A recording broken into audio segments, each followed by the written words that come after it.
believe that I am the best person for the job of President of the United States. My unique talents give me the ability to be assertive and diplomatic at the same time. I'm a person who will spike the conversation, who will get politics rolling and stimulate new questions and new answers to our current political dilemma facing our nation. I believe I have a keen understanding of the economy and how to improve where we're at relative to other nations around the world. I believe that our goal at America's Third Party was to create a very strong platform in which would propel the American people forward with new opportunities and a new possibility of creating a better nation, a cleaner environment, and less war.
I believe that I am the best person for the job of President of the United States.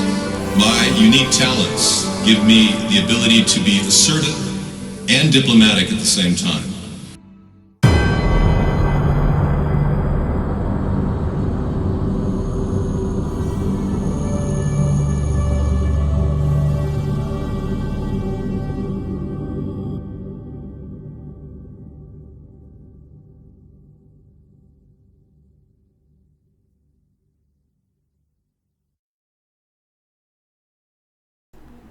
Good evening, everybody. Welcome to America's Third Party. I'm David Sponheim, and this is truly Wasteful Wednesday, a day when we gather together to try to determine how we're going to get rid of pollution, how we're going to deal with our own personal waste, how many recyclables we use on a daily basis. How are we going to yield to the 36 states now that are getting legalization going, and how we're going to see legalization a big part of America's future? I think America needs to fully legalize marijuana. I believe it's beneficial for people with PTSD, with people with Parkinson's, epilepsy. The list goes on, the beneficial medicinal aspects of legalization of cannabis. And I think that's something a presidential candidate needs to embrace wholeheartedly, and I do. The first thing I do as president will be to legalize marijuana across the board. Congress can catch up to us, but we'll just make sure every state knows that there's no pathway by which they can actually arrest people and pull them off the street, even if they have state laws that they claim are superseding federal law, and that won't happen. There'll be a moratorium on anyone being arrested for pot possession, unless, of course, you're carrying over a certain set amount, which will specify as to what that is come that time. Okay, let's talk about what's happening today in America. We're obviously dealing with a hurricane coming down, Hurricane Dorian bearing down on Puerto Rico. We all remember that the governor of Puerto Rico was pretty much shamed out of leaving a couple weeks ago, and a new one is in place. But let's not forget, Trump said that they got $93 billion when they only got $11.5 billion, and Trump had egg on his face, but he doesn't like that. So I think they drove the old governor out. But Puerto Rico is now facing Dorian, and they don't have a lot of FEMA funds available because Trump used a lot of that money to work on the border fence, which he hasn't built much at all, which is ironic. You know, here's a man mismanaging our country in every way, and now we've got a serious hurricane bearing down on the coastline, and it could hit Florida. And Trump doesn't have the funds necessary because he wanted to do the fence thing. Excuse me, did I say fence? I meant wall. Thank you. Appreciate it, man. I'm glad you like the look. Yeah. This is a very managed haircut. It worked out so that my hair actually fits perfectly on my head. Hearst originally wanted to not only control the media and stop politicians from legalizing marijuana. William Randolph Hearst, was behind a lot of lumber property that he had. And hemp posed a huge conflict of interest for him. It's 5 times easier to grow hemp for paper and lumber and actually building materials than it is to actually grow lumber. So it's kind of amazing how we now have these laws in place that were created back in the 30s and reinstated when Nixon signed the Controlled Substances Act into law. But the big reason was that hemp is really a great industrial product and can be used in many different ways. We can make medicinals, things that are good for you, like CBD oil, which is already showing beneficial treatments for skin cancer. The THC derivatives, dabs, hash, all these things could be exported worldwide. There's a tremendous market for this stuff. It would only be a big plus for our economy to see full legalization, yet we've got a dunce for a president who just won't think about it. No, I'm not going to talk about that. That's just wrong. So hemp is a really beautiful concept. Cannabis, hemp, marijuana, you name it. My hair is not thinning, no. You're wrong, dude. No, I've had a solid head of hair all my life. Hey, Jesse Ventura called for hemp farming. I've been calling it for it since the 1980s. I actually met with Bud Green right before he went on the Wally George show and smoked a doobie with a guy. Don't think for a second that I haven't been spearheading legalization since the late 1980s. Yeah, way before Jesse Ventura. Now, moving on, let's talk now about the second phase of the 2020 race has started. Kirsten Gillibrand has dropped out of the 2020 race because I think she's too blonde. Yeah. She must have realized her blondness was a deficit, so. Yeah. New York Senator anchored her candidacy in issues of women's equality, but she was unable to gain traction, and her failure to qualify for the next debate convinced her to withdraw. Quitter. Yeah, she's a quitter. She just doesn't want to, go the distance. Kirsten, you just gave up. Poor lady. All right, well, whatever. It opens the field up to, 26 people in the Democratic Party vying for the presidency? You got Pete Buttplug. Oh, I guess we lost, our governor decided here in Washington decided to leave. Jay Inslee, he's dumped out of the race because all he could talk about was climate change and cap and trade. Well, we got climate change, we got cap and trade. That's all he talked about. It's like, geez. What do you got? Final Dream, live leak. Ilhan Omar finally comes to an end. I want to see that. I don't think Trump is going to prosecute her. He doesn't have the balls. Let's take a look.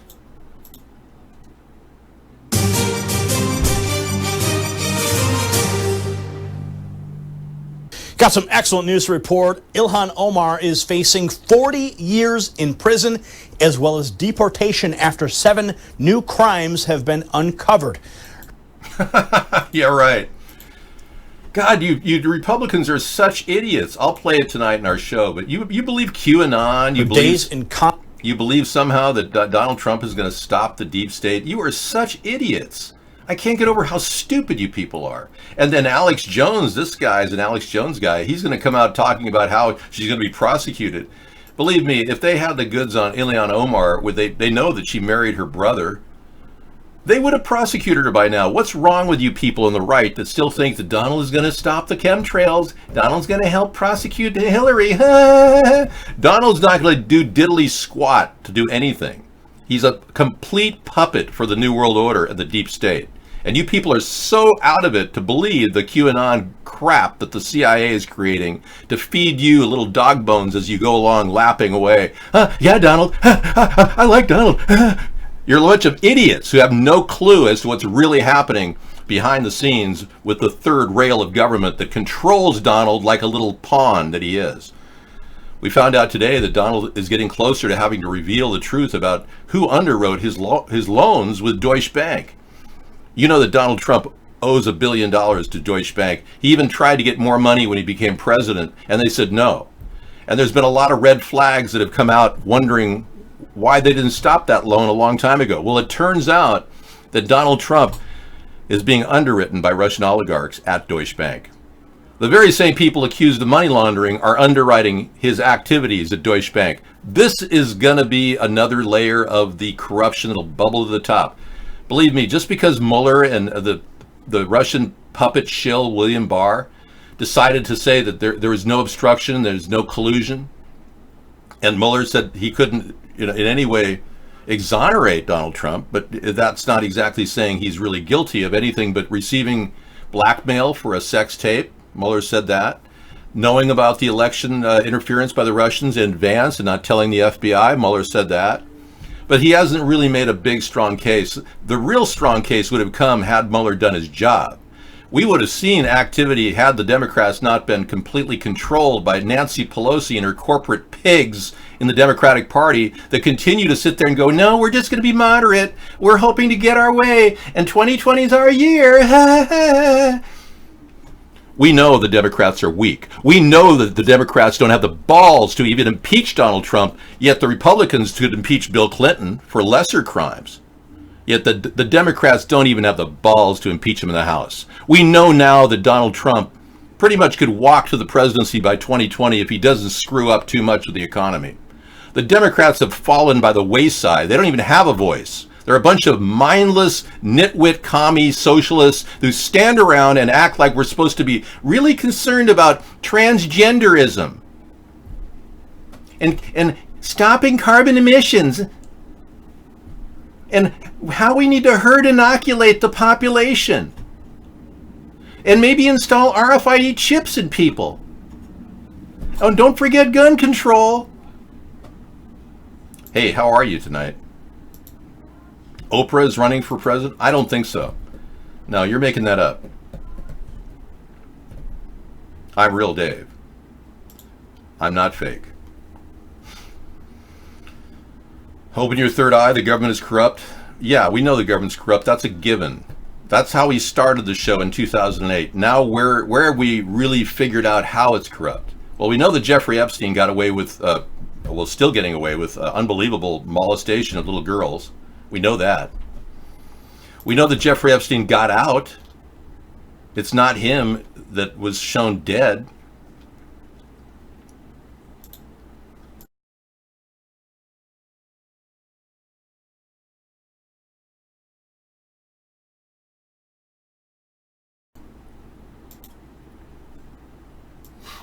So if you don't believe this happened, that he somehow killed himself with a roll of toilet paper or a sheet that somehow managed to get in, a cloth sheet, even though they've had paper sheets there for months, and that everybody was seemingly gone who's supposed to check on him, and there's no real explanation for any of this, and that he met a younger woman underage 2 days before he was actually found dead, but it's not him. It wasn't him. It is not his body. Yeah, we looked at various pictures, and they don't match up. So if you don't agree with the common belief that this happened, you're a conspiracy theorist and maybe a domestic terrorist threat. That's how they want to frame it.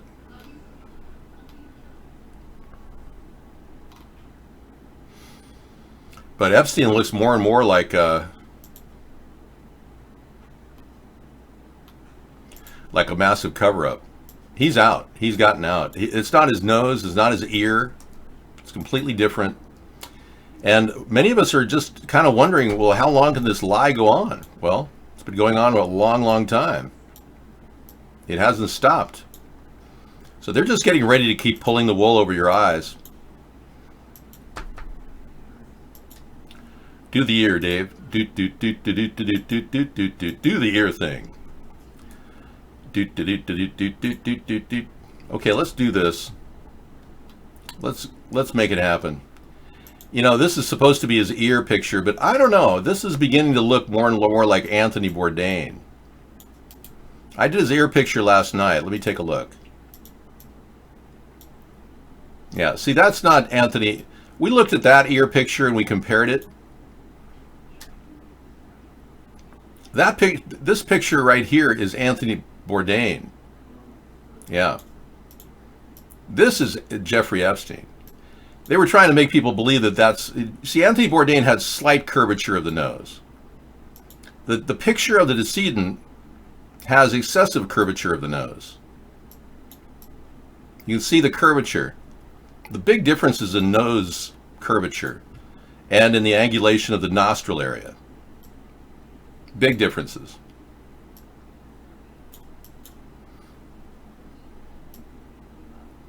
When you put them up close against each other, you can see that the nose is clearly Anthony Bourdain. So that's threw people off. And I was looking at a picture of Anthony Bourdain yesterday, analyzing the ear. But yeah, it's clearly it's getting almost impossible to compare everything all at once. But you can see the different noses there. All right. Either way, when we look at the ear, we look at this section of the ear, and then you look at this section of the ear right here of the decedent. And we'll open this up and give it a little coloration. Clearly, you can see that's not his ear. Clearly, the decedent had a different ear than the person we know as Jeffrey Epstein. So the ear in the nose, no. So they're definitely different. Yeah, so we've been lied to, and I'm glad a lot of you people are starting to realize this. So where does that leave us? We are beginning to wake up. Many of you have taken a long time to wake up in your life. You've been voting Democrat or Republican for all your life, and you keep clinging to the belief that somehow Trump or whoever is going to be running in the Democratic election is going to fix this. And you're beginning to realize that this can't be fixed as long as they go with the party line. I will open up a grand jury investigation myself as president into the Jeffrey Epstein case, and we will open a full-on manhunt for Jeffrey Epstein. We'll bring him in again. He won't get away this time. Donald Trump didn't put any extra guards at the correctional facility that he was at, MCC, Metropolitan Correctional Center. No extra guards. In fact, it was so lax that anything was possible. Jeffrey could have gone out through one angle the day before, because that angle actually has no videotape. It's been completely corrupted. So that's suspicious in and of itself. So we're looking at major cover-up at the highest level in the NYPD as well. This week we've uncovered some pretty powerful stuff that I definitely commend Misanthropy for finding this little anagram out. It's a very weird story. I showed it to you a couple days now, but it kind of makes it all very clear when you think about it.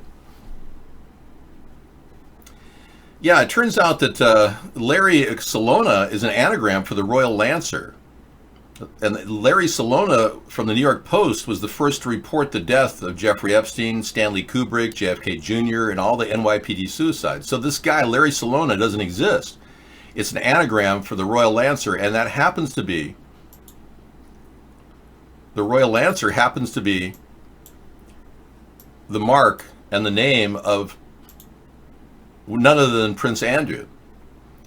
Well, it turns out that right after Jeffrey Epstein was found dead, there's a picture captured of Prince Andrew leaving his home with his mother, Queen Elizabeth, and look at the face, elation on his face. I mean, you can even see that image of, my God, everything's all good now. All my problems have been erased. It's all good. Jeffrey Epstein got away, but they think he died, and we're all supposed to believe that because all of this pointed to Andrew, Prince Andrew, being involved with Virginia Roberts Giuffre, a 15-year-old. And they are in total denial at the palace, of course. But isn't that interesting? The first person to report these things always is this one person. Yeah, very strange.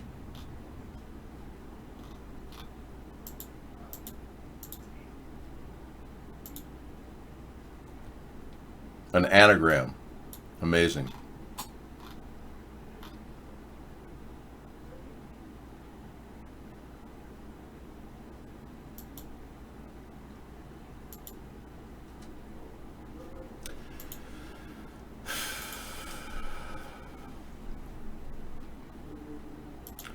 Right, a penny saved is a penny earned, right, sure.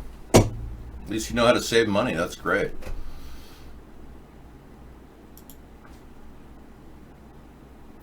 Wasteful Wednesday deals with pollution. And one of my biggest solutions for pollution is not dilution. When I followed the money, I found that... My solution for pollution is not dilution, it's filtration. And I also want to make sure that you understand that I consider most herbicides and pesticides to be very destructive to our earth. And I will be building a plan to re-agrify this beautiful land of ours and make America's output of agriculture increase, not decrease, like it has under the past 5 administrations. We have had 2% annual decreases in agricultural output over the past 5 administrations. It's crazy. We've dropped 25% over the many years. So seriously, we have to get back to a focus on building the soil back up so it's resistant to drought and healthier for the soil, healthier for the food, more vitamins in the food. All of that has to happen. And until we do, we're kind of dead in the water. I'm also the originator of the $500 a month plan. We started with $400 a month because we put a number on it, then $500, and then Andrew Yang doubled it to $1,000. Elizabeth Warren tried to beat Andrew Yang. Now I'm offering $11.11 per month if Andrew Yang wins the nomination for the Democrats. I will beat him and Elizabeth Warren because it's my idea that I brought forward in my book, Hybrid Capitalism, which I believe is a baseline that we can get people. If you're not collecting any kind of Social Security or disability, you'd qualify for this. If Andrew Yang wins the nomination, we'll make sure everybody on Social Security and on disability will get $11.11 per month. That means everybody. We're going to raise the rates across the board just to meet and comply with his offer if I win the election. I think Dave Chappelle has been replaced. Yeah, I think Dave Chappelle really talked about some serious Illuminati discussions, and then he got that threatening video. He was watching a show one night. This has all been documented by his friend. Dave Chappelle was watching a show one night, and his closed circuit TV brought up Oprah threatening him, according to this friend, that he should stop being so disrespectful to black people, blah, blah, blah. And then all of a sudden, you know, they offered him a $50 million contract right around that time period. He turned it down. Remember the Comedy Central offered him a $50 million contract? He turned that down. And then he goes off to Africa. Comes back a different person. Yeah, there's strictly differences in their face. Dave Chappelle's face, even his own cousin said, it's not him.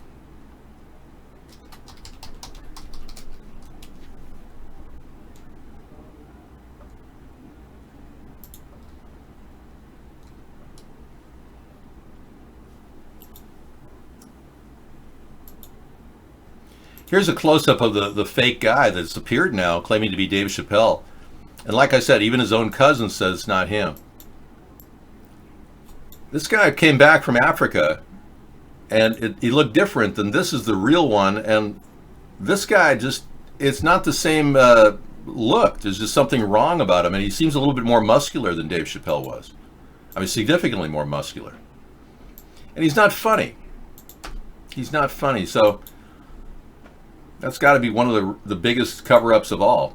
I think they got rid of Dave Chappelle, and he's just taken over for him, and he fills his shoes. That's what we thought. Dave Chappelle got so, popular that he just said, screw you, I'm going to live out in Illinois. He bought a farm, a 7-acre farm his family lives on. Yeah, but then it all went weird on him when he turned down the $50 million for Comedy Central. They don't like it when you turn down money. That's one thing the Illuminati doesn't like. And I turned down $300 million to stop doing what I'm doing. So I'm sending a resounding statement to them saying, screw you. Children of U.S. troops born overseas will no longer get automatic American citizenship. Yeah, we heard the story. Ad the One brought this to us earlier, and I'll take your story too. Let's take a look at it. Apparently, they had a period of time where if you had illnesses, you could avoid being sent out by ICE. But children of U.S. troops born overseas will no longer get automatic American citizenship.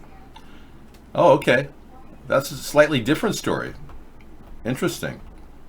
So if you have a child overseas and you're in the military, yeah, you're not going to get U.S. citizenship.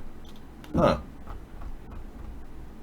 According to a policy alert issued by the USCIS, Citizenship and Immigration Services. Okay.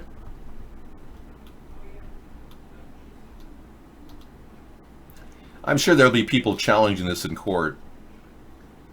And this story, families shielded from deportations due to medical issues, told to leave the U.S. in 33 days. Good morning. Thank you for joining us today to discuss important action the administration is taking to address the ongoing security and humanitarian crisis at our southwest border, publishing a final rule to implement the Flores Settlement Agreement. After nearly 2 years of work by the Department of Homeland Security and Health and Human Services professionals, consideration of over 100,000 comments from stakeholders and members of the public, and a comprehensive review, the Trump administration has established a new rule to respond to the realities of current immigration flows, a rule... Blah, blah, blah, blah, blah, blah, blah, blah, blah.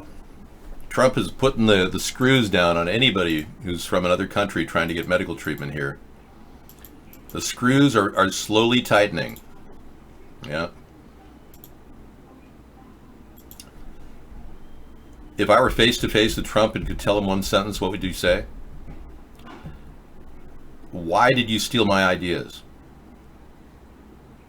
and not implement them? Yeah. That was nonsense about a child of a soldier born on an overseas base would not be American? Really? It's called task and purpose. You're saying it's nonsense? Okay, so is this a joke? Is this like The Onion? I don't know. Looks pretty real to me. Why don't you go research it and get back to me on that, okay? Thanks. Here's the link.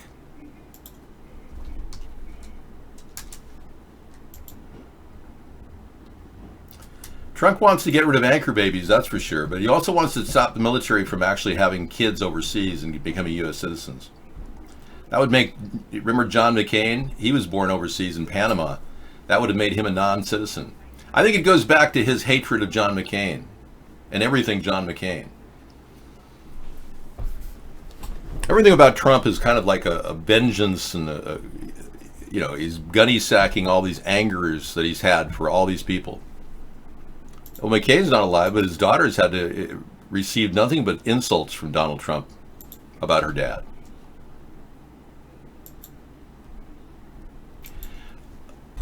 I've had people wanting to interview me anytime. All you have to do is go into our iVlog show and go to coolrock.com and open it up and just join the iVlog show with a camera and I'll interview there live in our show. And if you meet and comply with the interview requirements, you won't be banned out of the show. I'm not signing a contract with Jesse Lee Peterson to do his YouTube podcast. No, he can interview me right there. We have 30,000 troops in Germany, 40,000 in South Korea, 50,000 in Japan. If all those babies would be considered foreigners, yeah, no way. I agree with you, Cliff. I would never implement this plan. I would never do that to our military personnel. I would never do what Trump is doing to the children of the military personnel overseas. I would never do that. But then again, I would never have kicked transgenders out of the military either. That's an insane thing to do. I don't embrace LGBTQ, but I would not discriminate.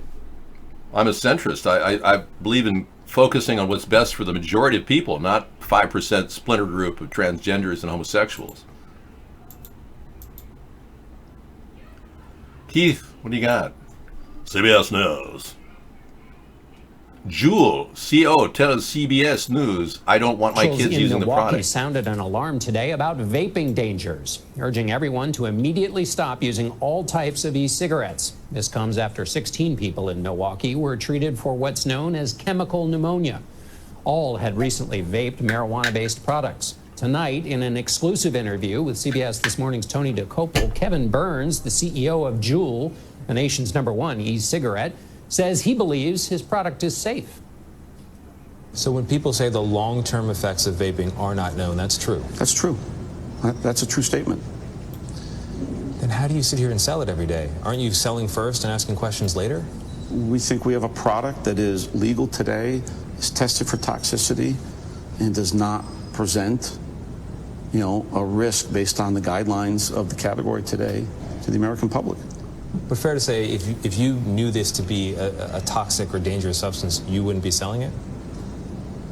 I can't imagine we had the data to support that we're selling a product that is damaging to the American public, and we had that data, that we'd continue to sell that product. And Tony will have much more of his interview with Juul CEO Kevin Burns tomorrow. And then they asked him, would you have your kids use the product? No, nobody wants their kids to vape. It's a stupid question. And this anti-vaping hysteria is coming out of the liberal states. They're no longer getting cigarette tax dollars like California, Oregon, and Washington. And they've got this attack on vaping, which ironically has less chemicals in it than a cigarette. So here we are trying to, help people get off of cigarettes. Then they have options of vaping marijuana, which doesn't have any physically addictive qualities. Oh no, don't do that. They'd rather you smoke cigarettes and died of emphysema and lung cancer. Well, I guess you could just take the cannabis pneumonia vaccine, right?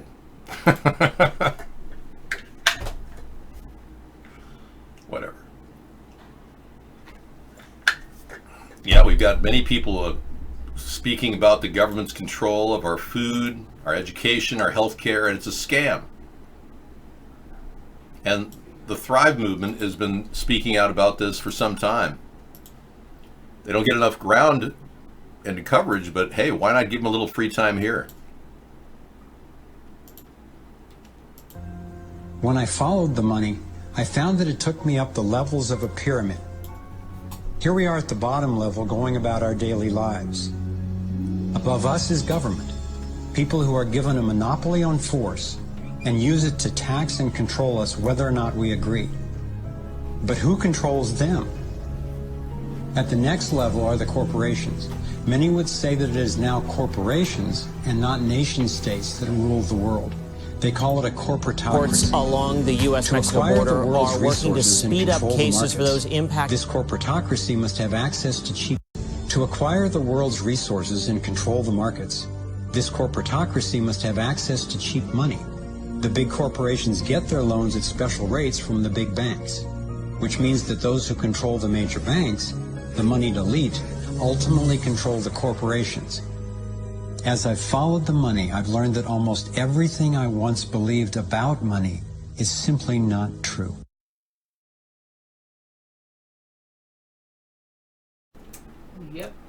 Yep. And Sarah is really the expert in my mind, because she's the one who really has kind of clarified the ridiculous nature of money and how it's printed up out of thin air. And I think all of us could listen to her and she could give you her assessment of how money is largely fictitious for the most part. And so saying we have a cap on our spending, that we somehow have extended that past 2020, Congress and the president said that the debt ceiling is going to be lifted till, I believe it was September 2021 or something like that. Yeah. They're not going to even deal with the debt ceiling because it's largely fictitious. Everything about it is fictitious. So they're just printing up money to finance our government to make it run.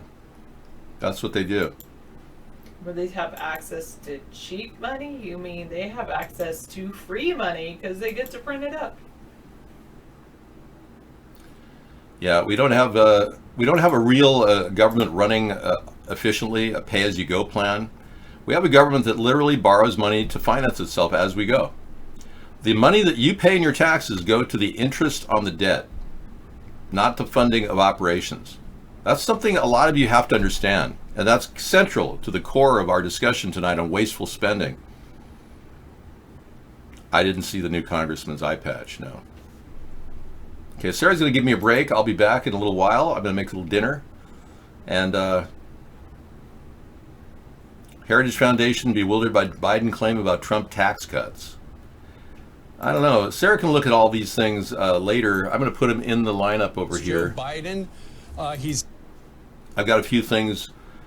They're diverting money from FEMA funds for migrant detention and border enforcement, and we've got a hurricane, Dorian, bearing down on the coast of Puerto Rico and maybe Florida, and Donald Trump has diverted money for just border detention and border enforcement. He's not even using that money to build a fence.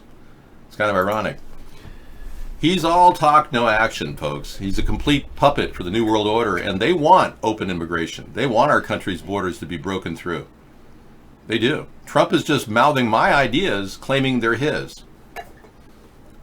Thank you. Yeah.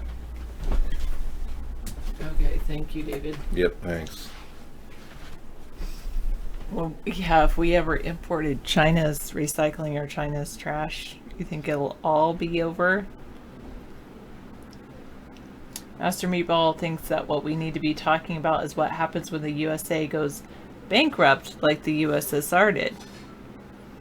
He says, remember, without the federal government, you have no constitution, no Bill of Rights.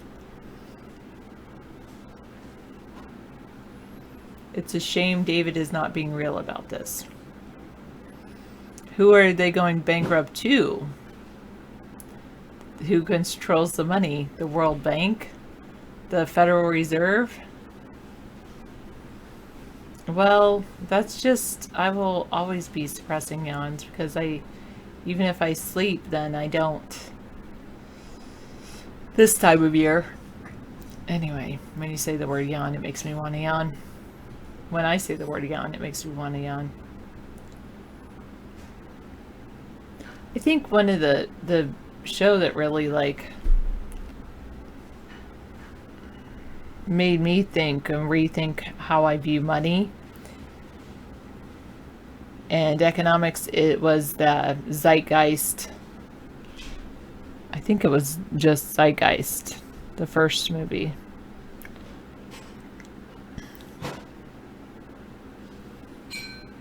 Exactly, Master Meatball.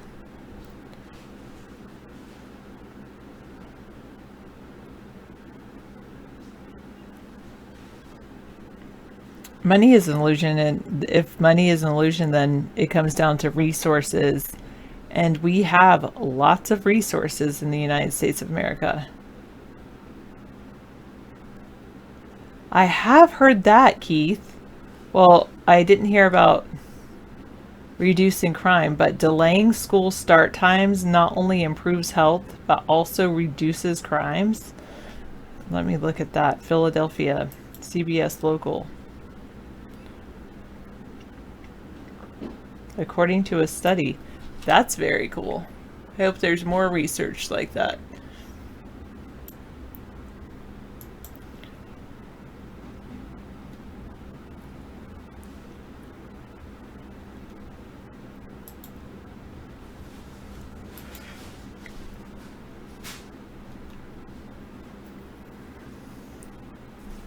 New research from Rutgers, it says it can also reduce crime. In Camden, it looked at the connection between sleep and delinquency. It's been established that delayed school start times can provide a variety of health improvements and mental health improvements. The new study says there could be another benefit. Most teenagers don't get the recommended 9 hours of sleep a night, which can lead to problems with concentration, moodiness, self-control. Early school days get some of the blame. They're not able to sleep in because they have to be at school by very early. Science has shown the circadian rhythms of adolescents has them biologically engineered to fall asleep later, and an early school day can rob them of critical sleep time. The American Academy of Pediatrics and CDC have recommended that middle and high schools start no earlier than 8:30 a.m. Getting more sleep and letting kids sleep in, maybe they're less impulsive or have greater control, said Rutgers researcher Daniel Semenza. Semenza researches juvenile delinquency. He says delaying school start times might also help kids stay out of trouble. The time after school, 2, 3, 4 o'clock, has been shown over and over to be a key time for when kids get in trouble. When their socialization is unstructured, there might be fewer adults around and they have less set activities in place. So he says his new research says delaying when school starts gives kids more sleep time, which is needed for physical and psychological development, and the added benefit of reducing the potential for criminal activity and drug abuse. I guess he's arguing that the parents, if they are in school till like 4:30, then the parents will be home at 5, something like that.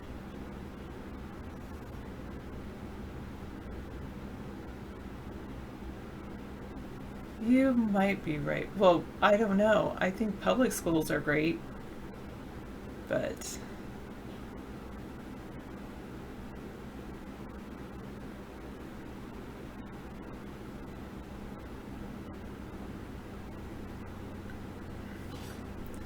that's true. A lot of kids don't commit crimes just because of an early start time.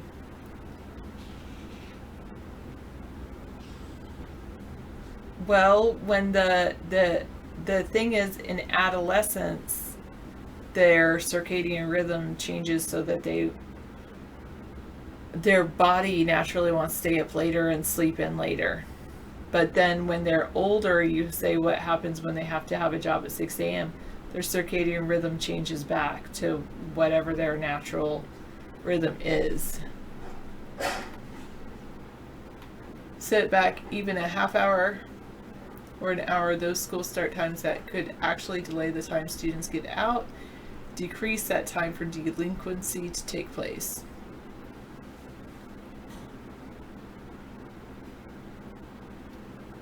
A lot of reasons that they don't shift the school start time to later, the big argument against shifting school start times to later is that it will interfere with extracurricular activities after school and sometimes school bus schedules as well.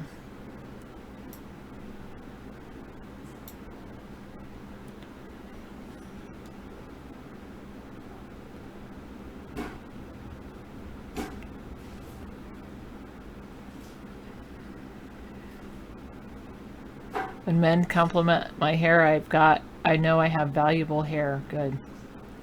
Keith, you have another one?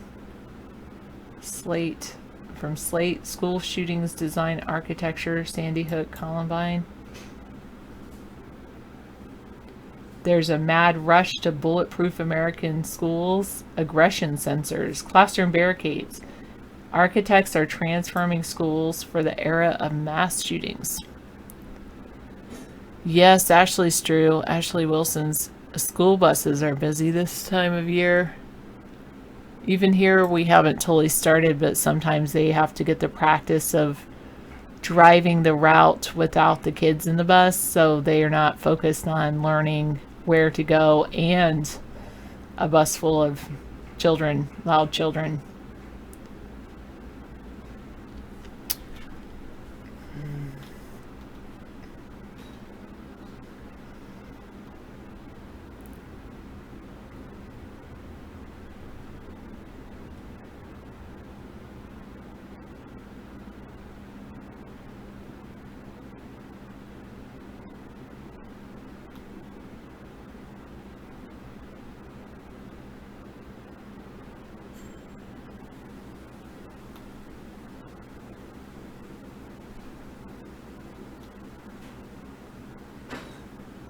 So they rebuilt Sandy Hook, the school, or something like that.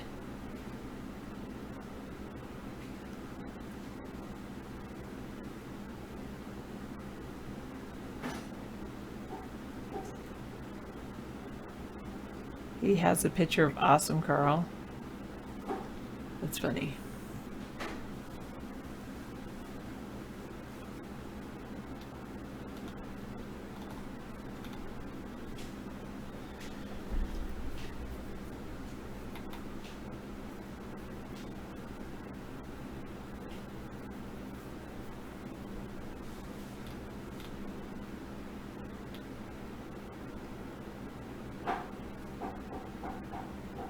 Yeah. School day does have to be a hard day for the school bus driver. At least you say knowing where all the students live, or at least knowing the stops. They don't all live right at the bus stop. Some do, but some live down the streets. Have to walk a little bit to get to the bus stop.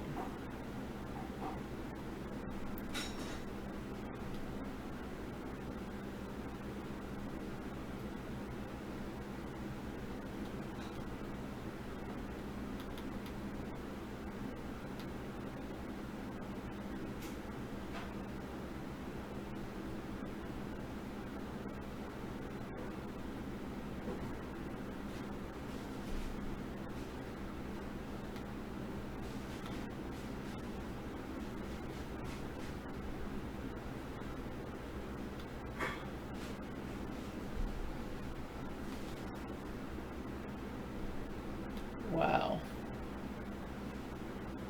Parents are buying bulletproof backpacks.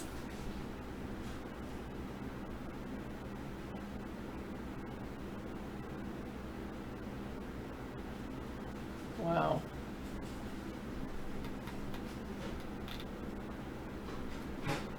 Stocking up on bulletproof backpacks. Yes, I am pretty excited for a school year to start. A growing number of companies are marketing them to parents who are desperate to protect their children from gunmen. Bulletproof backpacks.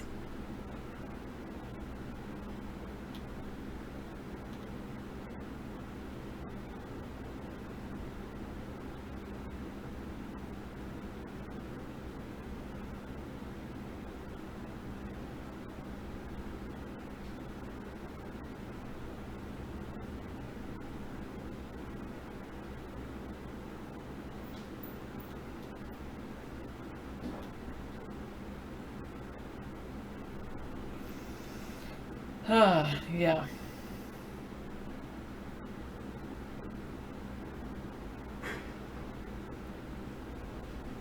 I got my belly button ring long before I met any of you.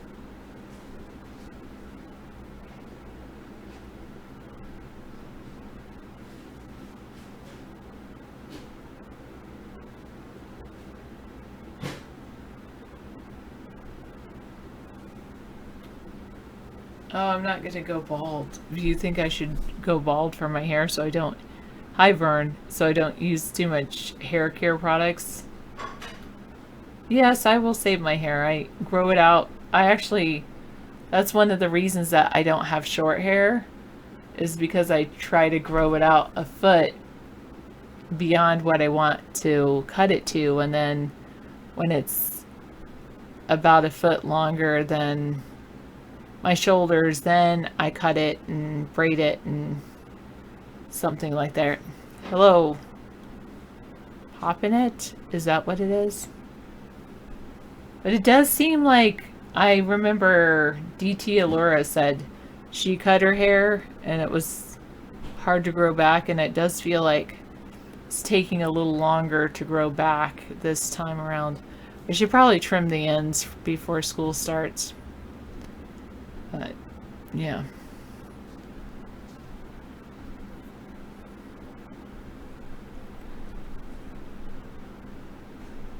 If I leave this about bulletproof backpacks, I think David would try to buy me one. Armor Me, a personal defense company run by a former Israeli commando.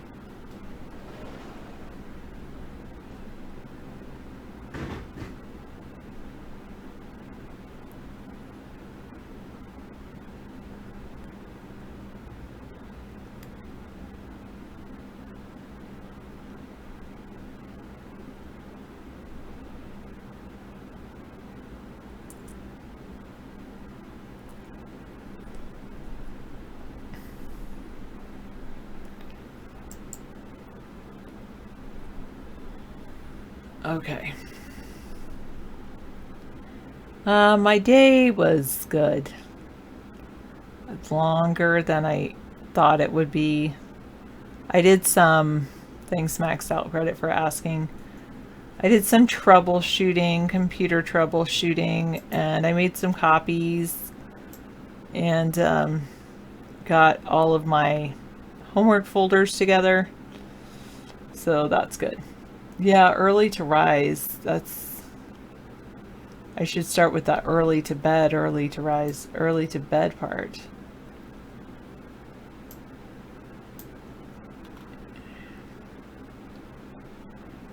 Okay, hello, Zeus Landscape. Trump Vodka is here. Reptoid. New York Viking is lurking.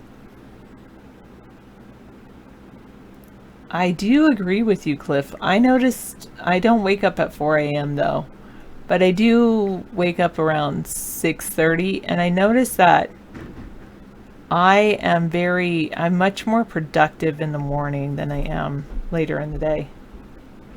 Yeah, I've got to get into school mode. I was like thinking maybe I'll sleep in today, and I didn't. Because then I was thinking, I want to go on that website, figure out who my students are, and something like that. But yeah, I think some people are morning people and other people are evening people. I think David is an evening person and I'm a morning person. We're complete opposites in that respect.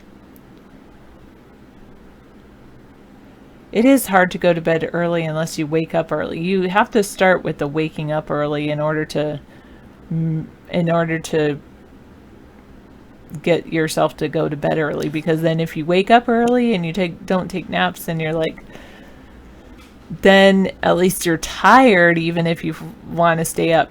Hello, Bal Bazaar.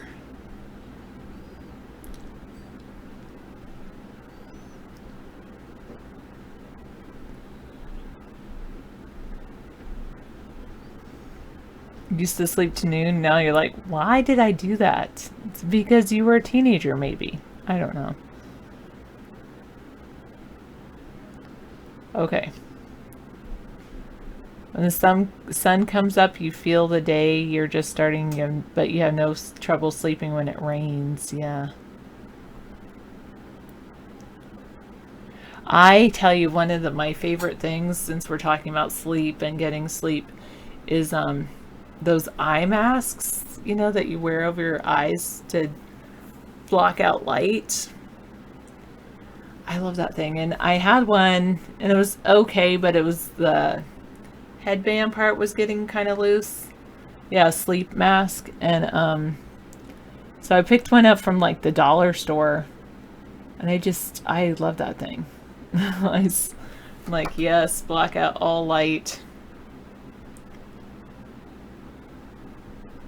I don't have the blackout curtains, but yeah. Oh, they're good, but you broke the elastic. You probably need to learn how to sew on and sew something that is kind of like a belt where you can like belt it around your head. Something like that. They are a little bit, I feel like I have a big head too, and they are a little bit tight. But it hasn't broken, fortunately. And I have one that's super, super loose. Too loose for me. Oh, there's blackout curtains and then there's real blackout curtains, and you don't like the blackout curtains from Walmart because they don't black out enough.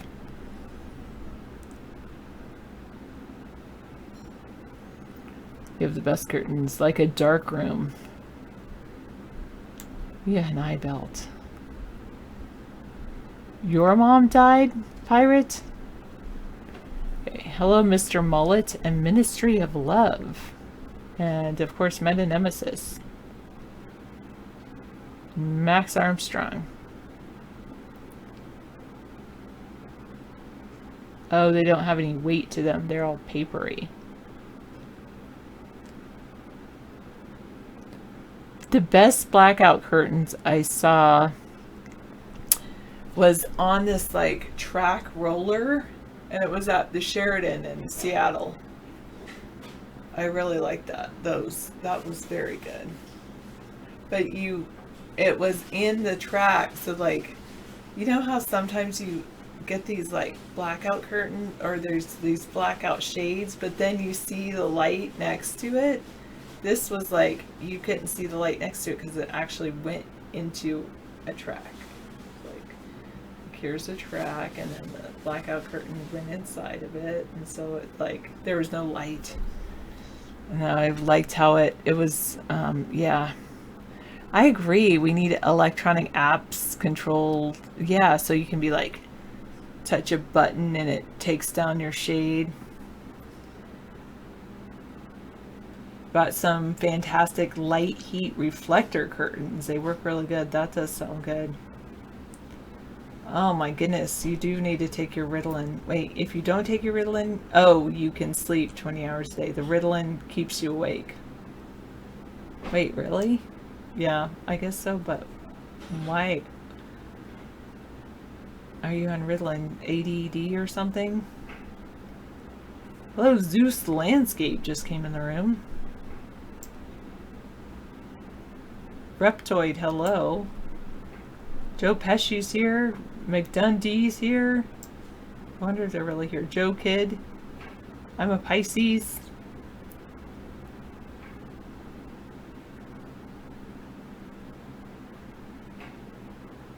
No, we don't bury people up a wall.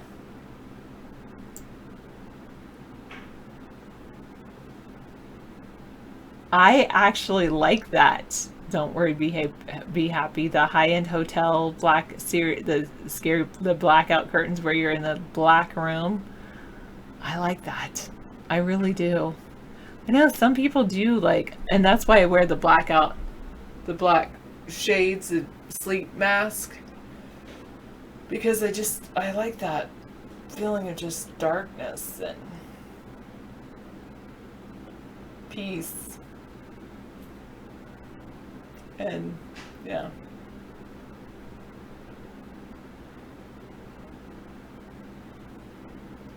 Oh, the Ritalin makes you a functional human, not a zombie. Okay.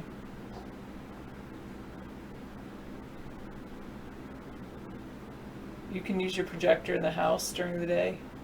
Oh, and that blacks out the light. Dave, we've been talking about getting some kind of like projector screen or something.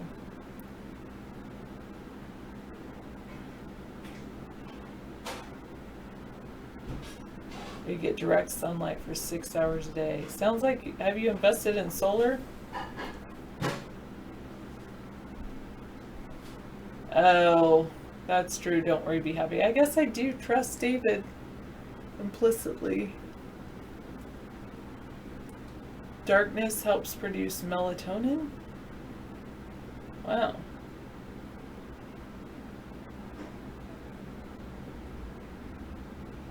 The auburn hair and the protein shampoo is amazing. Okay.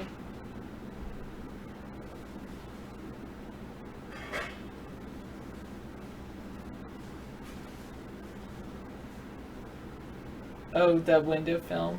Yeah. So my dad was telling me about this board. It's called Solar Board, and it's like OSB with aluminum on it, and they use it on roofing and even, he was saying, even under the shingles, it will reflect light back out of the house. So, yeah, he was telling me about that. I've heard that from a couple people now, Antique. I don't know what is true. Hello, Joe Kid.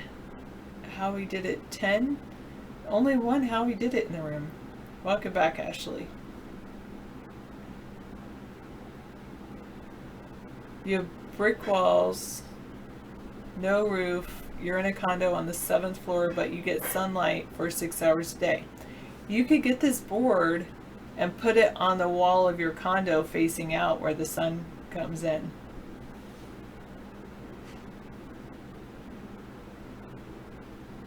But of course, then that would block the beautiful view of the river.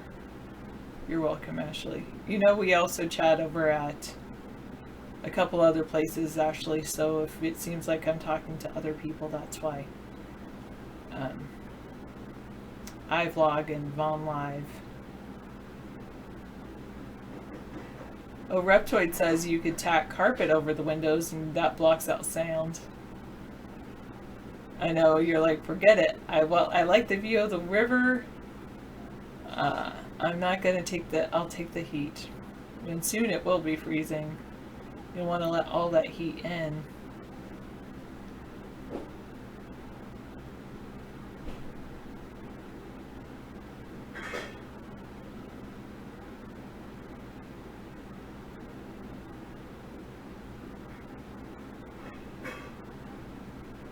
Good. $15 darkroom curtains work well with good. Hi Froggy and Flipper19. Vinyl Dream. Do you like your new name? Epic Little Fella. That's a kind of an interesting name. Epic Little Fella. Oh, Mr. Mullet's in. Hello, Porker. And yes, Cliff to chat, you're cool. Don't worry, be happy. Daryl VJ. Chat room celebrity, awesome. Bengalitis and Antique, of course. It gets so hot in your house, you sleep with the windows open in the winter because of the sunlight.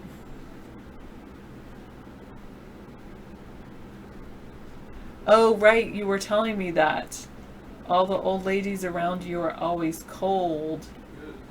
So they heat their condos. And so you don't even have to run a heating bill. Do you have to pay an separate electric bill? It's like all the old ladies pay your electric bill for you. Do they run air conditioning in the summer? $28 a month. Hey, that's pretty good.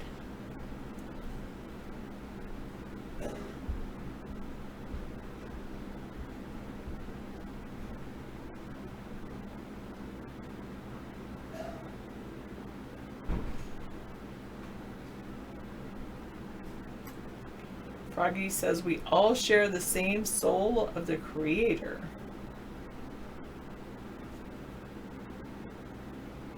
I agree with you, AC being...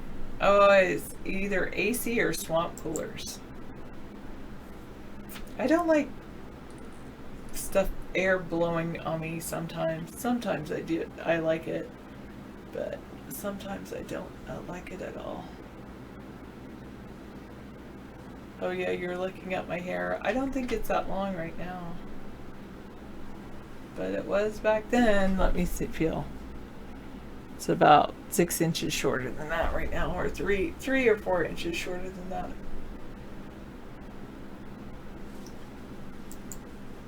That was some long hair, that dog. So I'm watching a movie called Her, somebody recommended, about a female AI. It has some, but it's pretty graphic in the beginning of it. It's like, whoa, that's graphic and kind of weird.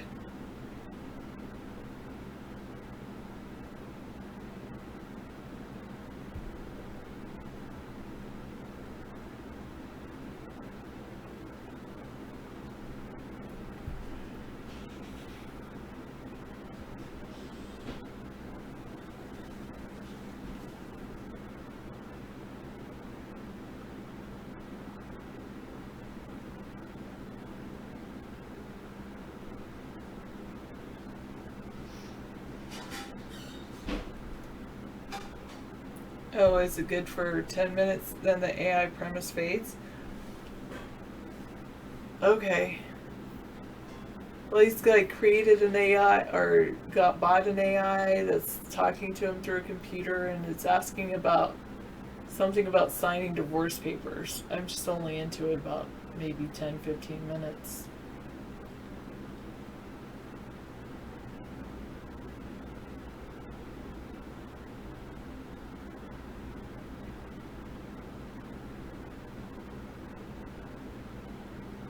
I think I don't know where Meta-Nemesis is. He's probably studying some kind of coding or something.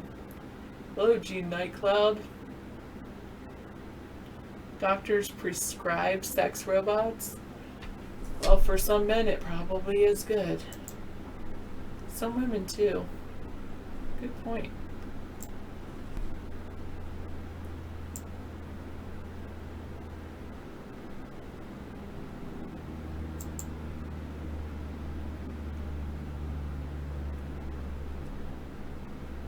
Bots might help people overcome sexual dysfunctions at the expense of civilization.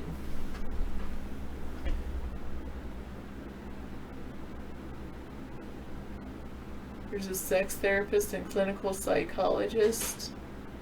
She presented at the Applied Evolutionary Psychology Society's Mental Health Symposium on June 4th and argued that doctors might one day prescribe hyper-realistic sex robots to patients diagnosed as sexually dysfunctional.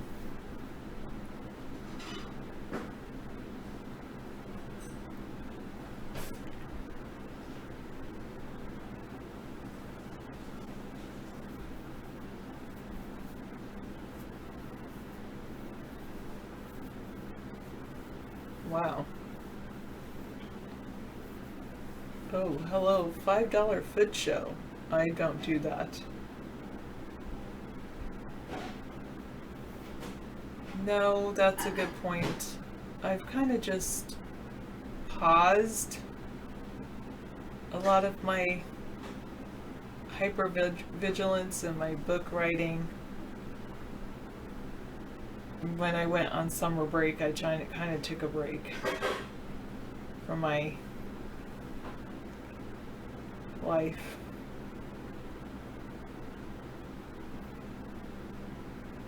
Soldiers could get superhuman night vision by injecting nanoparticles into their eyes. Wow.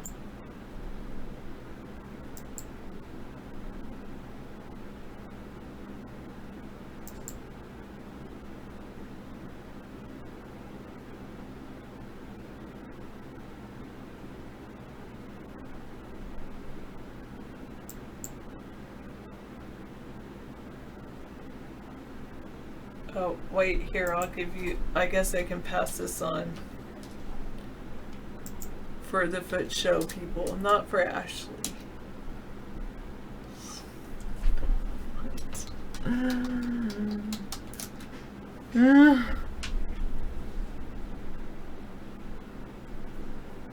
Was this like a surgery that was done?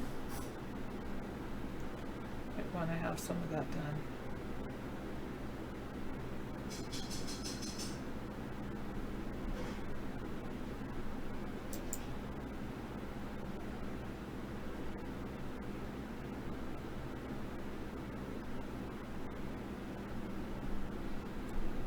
Oh, that's good.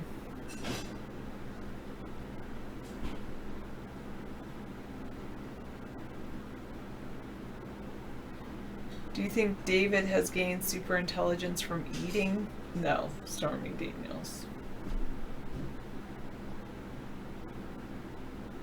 That's a good idea. Do a little bit. I could work on the book. I think I want to start by working on writing a list of my goals. And I'll put the worm book on my goals.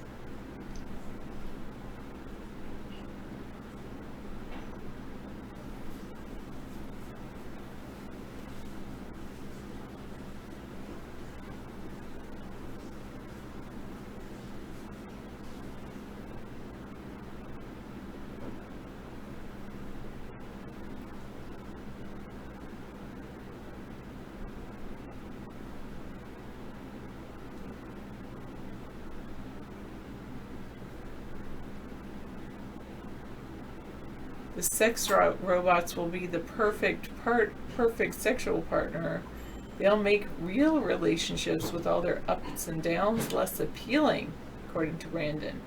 The quality of relationship intimacy will drop, she predicts, and people will be less motivated to work on problems with their mates. Some people will opt out of traditional relationships altogether in favor of the bots. This could lead to a decrease in marriage and birth rates. She's like, it might benefit individuals, but it might be ushering in the end of human society as we know it.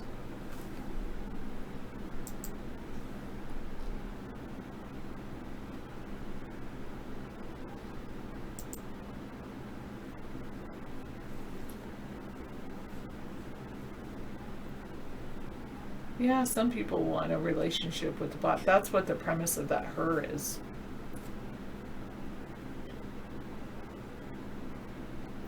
Welcome back. Don't worry, be happy. Glad you're back. I think, anyway.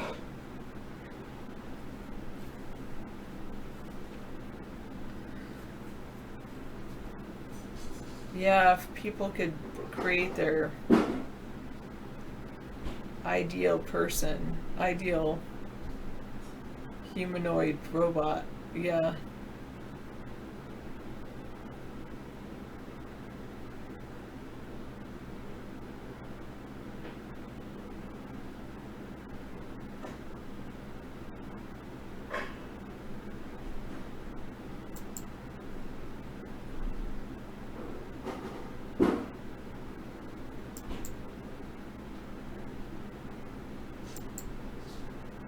Secretary Jim Mattis is breaking his silence tonight for the first time since leaving office last December.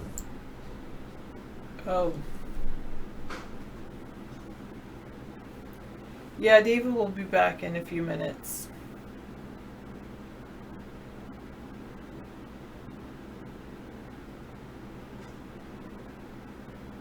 And the poor people, some people aren't going to be able to afford the sex robots, Misanthropy.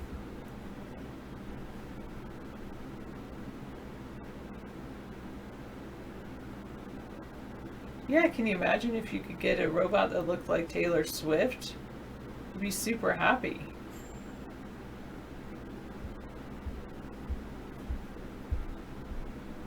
So yeah, I'm glad you realized that Dave is a digital audio visual entity. Stormy Daniels.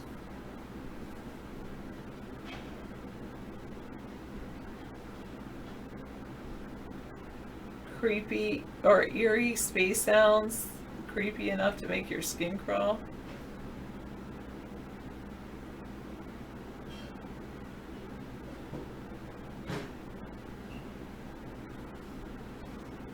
My legacy.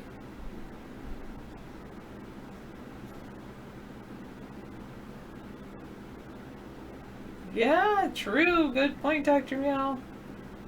1 hour loaner robot. Or 1 hour rental robot. That will draw the prices down.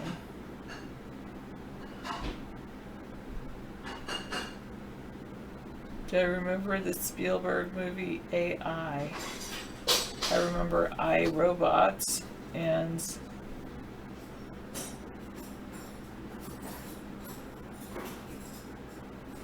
that's how it started.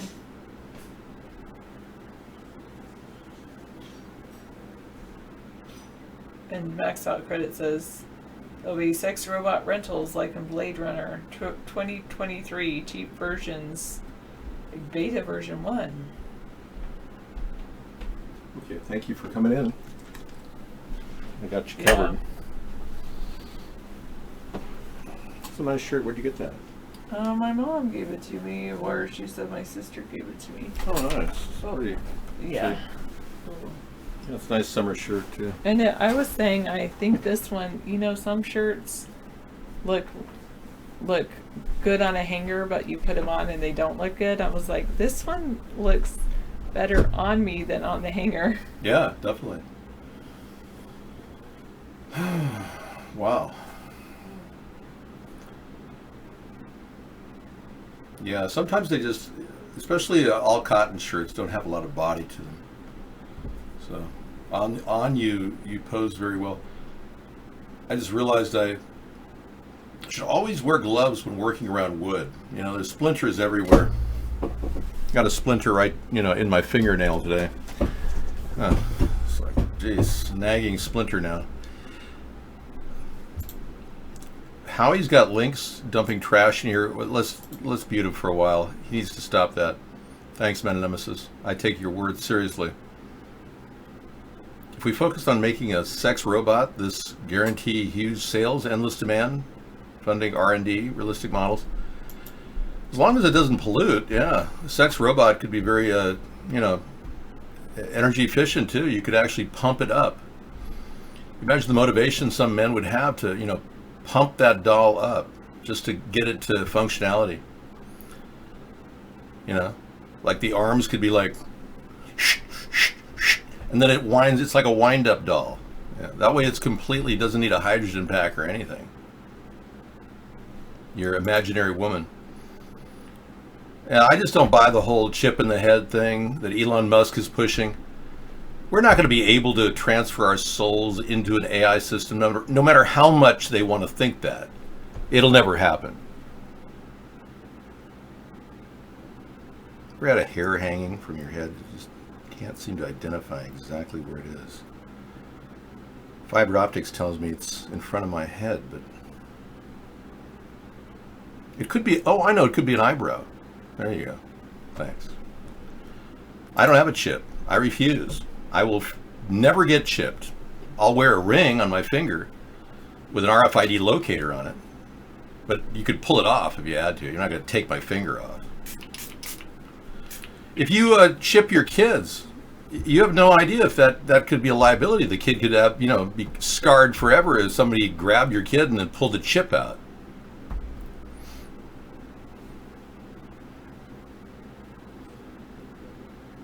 I don't have a nose hair plugging, no. There is one in there, I know, I'm going to work on it.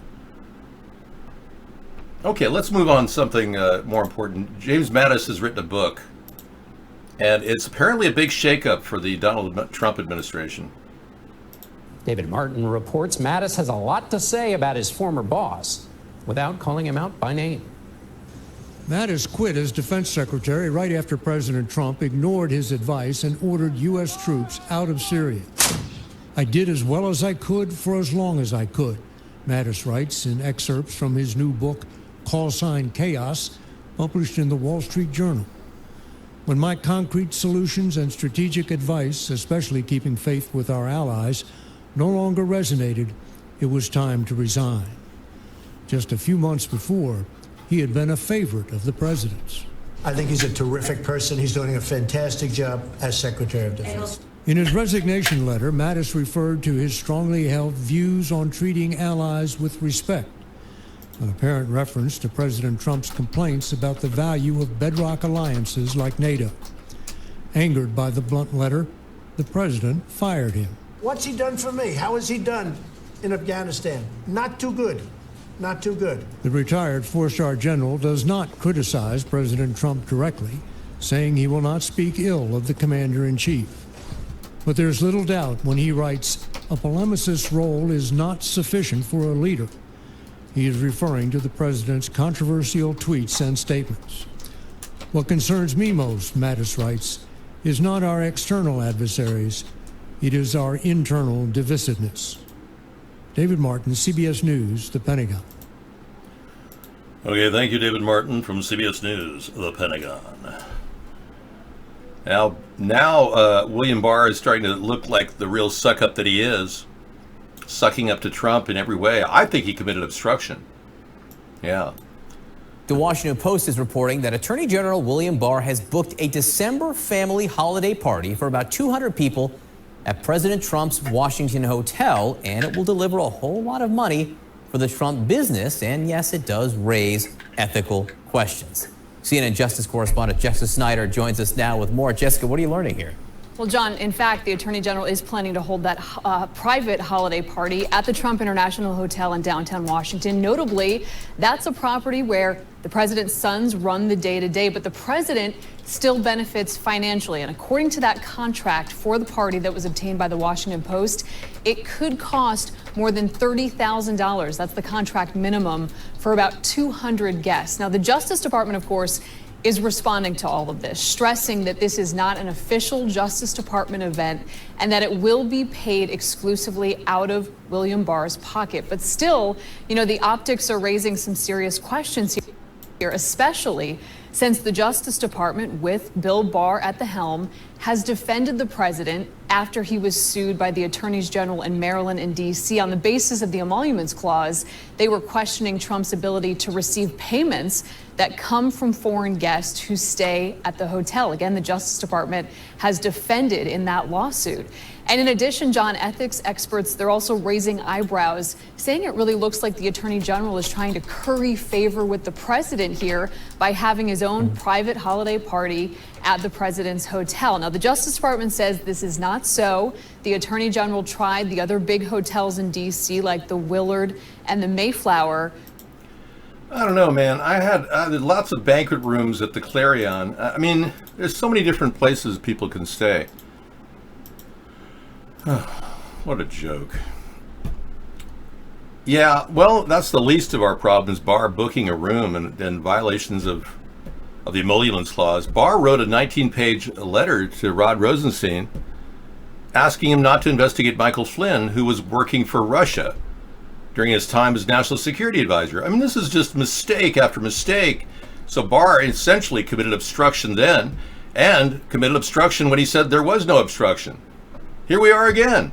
And the Democrats have done nothing to build a case against Donald Trump. Is this not the most pathetic government you've ever seen in your life? I've never seen anything like this. Nobody's got the balls to say the elephant is in the closet or the king has no clothes. I mean, look at the elephant in the closet. Look at the king. The emperor has no clothes. I mean, let's admit this right now. We are screwed. The Democrats won't do their job of justifying an obstruction charge or building a conspiracy with the Russian case, even though it's right out in the open. Mueller said that he virtually paid, Mueller said that the Russians virtually blackmailed Donald Trump into agreeing with everything virtually agreeing with the entire Russian program. They blackmailed Donald Trump over the sex tape. I mean, this was the kind of things that you would see in the mainstream media, but no, that's shunning the story too. We haven't even heard about it in the mainstream media. That revelation that came out in the last few minutes of the Epstein, or rather of the Mueller testimony. So here we go again. Epstein cover-up.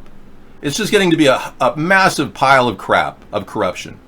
And it's almost impossible to address one by one now. It's like, okay, now let's deal with the fact that Donald Trump hasn't done anything about all the plastic waste building up around our country's shores because the Philippines won't take it. China won't take it. Trump has pissed off China so that they turn back our plastic recyclables, and there's no effort by Donald Trump to deal with these recyclables, which are just piling up at our borders in massive stacks. And we're talking about areas that are flushing into the ocean with plastic waste coming up on the shores in Manila, around the world now, because our junkets are literally dumping them in the sea and letting it pile up on the shores. And Trump continues to act like he's making big progress with the G7. He's doing nothing. He's just enjoying the ride and making money on the side. Bare ass, bar ass, yeah. Well, you call it fake news training the censorship algorithms on social media sites. It could be. But I address the issues head on every night, and we come up with the biggest problem is Donald Trump calls everything fake news except the actual fake news. When you see a shooting that go on, oh, Donald, it's a terrible shooting, it's terrible, we should consider red flag laws. That's the problem. And when the fake news is really flying, he's justifying claiming it's real. That's our biggest problem in the news. The fact that we, the people, haven't had a chance to speak out at all is a huge problem. I mean, it's the barrier we're facing because our nation can't correct itself. We can't monitor what we're doing. We can't trim our spending. We got a two-party system insulated by a media that won't let anybody in, like me. Not only would I accomplish a massive growth in our technology sector with green, clean technologies, but I would also build up the housing sector, which Trump hasn't done. Our housing sector is collapsing. All Trump does is walk around saying, oh, we're doing a great job. Everything's going very well.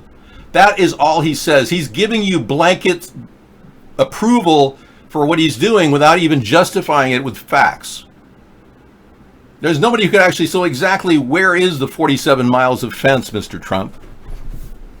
It's out there. It's a very big fence. It's very large. We've been working on it intensely. It's growing. It's growing. We're going to have the whole thing done. Where is the 47 mile? Where can I find that chunk of fence? Let me see a picture of it. No, it's being done. It's all talk, folks. I offered a 1,000-mile container fence for $1 billion. I told everybody that he couldn't get the money through emergency funding, only a small amount through FEMA, that he'd have to declare a military action at the border to bypass the funding problem. He did what I said. He got the money. He got $2.5 billion, but he wants $9 billion to build this so he could give it to his cronies who are going to siphon off of the contract. They're not going to build a fence. They're going to let people come over our border and pour into our cities, and they're going to blame it on the Democrats.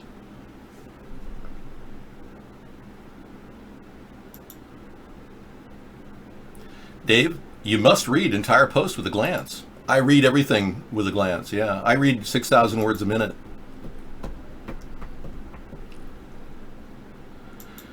Anyway, you got to look. He's lying again to save his own ass. Okay. Trump appears to be lying, which is his usual manipulation. And incessant lies, people they buy it up. They don't, well, I believe Mr. Trump about everything. Excuse me. I am going to go to Opera now. Access is everything, especially when I want to see a website. Hi, Benji, welcome. Benji made a donation one year. I think even twice you've donated. Thank you, Benji. Those two $10 donations really helped. Thank you. It kept our VPN going. That's all we really have to do right now is maintain our VPN. Otherwise, they'll DDoS us. Okay, this will work. Trump appears to be lying again to save his own ass. The Dow rallied on the news of the president's alleged call with China, which Beijing flatly denied. So the Dow rallied today on the false pretenses that Donald had actually contacted Beijing. So he's lying just to lift the stock market for Friday. An outright lie. Beijing denies they actually talked to him. Donald is in a tough spot. You see, his trade war with China is hurting the economy, just like everyone said it would, which is threatening to push the United States into a recession. Even Trump, whose brain short-circuited years ago, knows this would be bad, particularly for a guy whose campaign slogan is, you have no choice but to vote for me because your 401k, everything is going to be down the tubes if you don't. The problem is China appears unlikely to budge and has met every single round of tariffs with retaliatory measures of their own. But if Trump called the whole thing off now without a deal, he'd look pretty stupid. Even stupider than he looked when he said wind turbines cause cancer. Or that we should use nuclear bombs to stop hurricanes, which he said 2 days ago. Surely he could put the health of the economy before his infantile obsession with winning. But that would require an emergency personality transplant. And that seemingly left the president with little choice but to describe fictional phone calls with Beijing and claim that a trade deal is all but in the bag. Thank you for that article. Very good. It would, yes. Correct. Trump's tweets cost investors over $500 billion. Here's another one. This is just, we're closing the door in the chapter on being fooled by a man who lies incessantly, and we're opening the chapter finally on the realization we need new blood in Washington. We're not getting anywhere with this old world mentality of lying, cheating, and stealing, which our government does so well. Trump's tweets cost investors over $500 billion. In the course of 2 minutes on Friday, Trump unleashed 6 tweets about Federal Chairman Powell's speech at the central bank's Jackson Hole annual economic policy, announcing it would impose 5% to 10% tariffs on $75 billion in exports. And this is an older article, of course, but it's 4 days old, but still, here we are. The stock market reacted immediately and intensely negative to Trump's first set of tweets, sending the Dow Jones 30 Industrials down about 400 points in 15 minutes and 500 points within an hour. Oh, man. I mean, he's literally costing investors billions of dollars with his mouth and his tweets. Now, if you're one of those people that you just want a stable world where everything seems almost normal every day, you'd want a president who doesn't tweet all the time. And I promise you, I will not overtweet. I truly will not. In fact, all my tweets will be monitored by 2 or 3 different national security agencies before they even go out.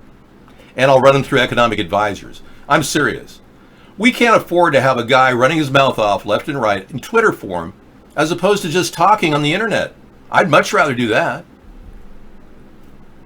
I know, even Trump supporters are getting tired of the daily drama. Max, you got some great links. Thanks. Oh, it's another big drama with Donald Trump. So he lied about talking to Beijing, and the stock market went up on on Wednesday. We'll see where it goes tomorrow when we find out where he's lying now.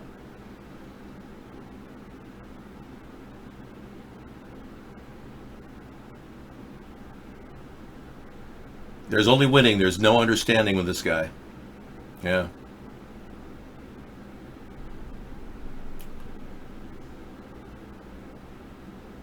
Powell is ignoring Trump's rage against the Federal Reserve. Trading policies uncertainties seem to be playing a role in the global slowdown in weak manufacturing and capital spending in the United States. Yeah, you think? Yeah, he's shutting the door on all our long-term projections by eliminating trade with China. And, you know, it's ironic that this guy, through his own incompetence, he's actually slowly disabling the globalization of our world. And it's not intentional by any means. It's actually a byproduct of his incompetence that we're losing trade deals with China and no doubt many other countries that trade with Iran, for instance. So it's no doubt ironic that a guy who has no clue as to how to make money the old-fashioned way, just, you know, liquidating things, is not making money. Having your dad give you $430 million and then, you know, turning it into $3 billion, borrowing money from the Russians, is not making money. But if he really plays this out, we will ultimately lose our trading partners, and it will shrink globalization. So, ironically, I'm not that concerned. Investors are. I'm not invested in the stock market, but I believe we need to bolster our own regional economies, build more profit centers, and create new products that we can sell worldwide, as opposed to leaning on globalization practices like outsourcing and robotization, automation. I don't know if that's necessarily going to help people work and actually grow in their income. I can't stop automation. Companies are going to do it either way, but we don't need to give them capital investment money to just go ahead and buy a new computer and put AI in their front desk. We have to stipulate and say, no, this money is specifically for the growth of your important labor area. So I came up with an infrastructure bank that could very well power that up. The idea would be to use the discount window at the Treasury parallel to the actual Federal Reserve and working side by side, actually, and start spawning businesses that get 2% loans from the U.S. government who hire U.S. citizens at a living wage and cannot use that money solely for capitalization and buying AI or automation systems. The idea is very solid, and I believe it could work. So I put it together in this little plan I parked here. Let's see. All right. You know, I think I turned the stove off. I want to make sure I did. So, yeah, I didn't hear any activity in there. I made dinner, and I was like, I think she just went to bed. Like, I made everybody dinner. You might want to try it out. Okay, we got a bull market right now.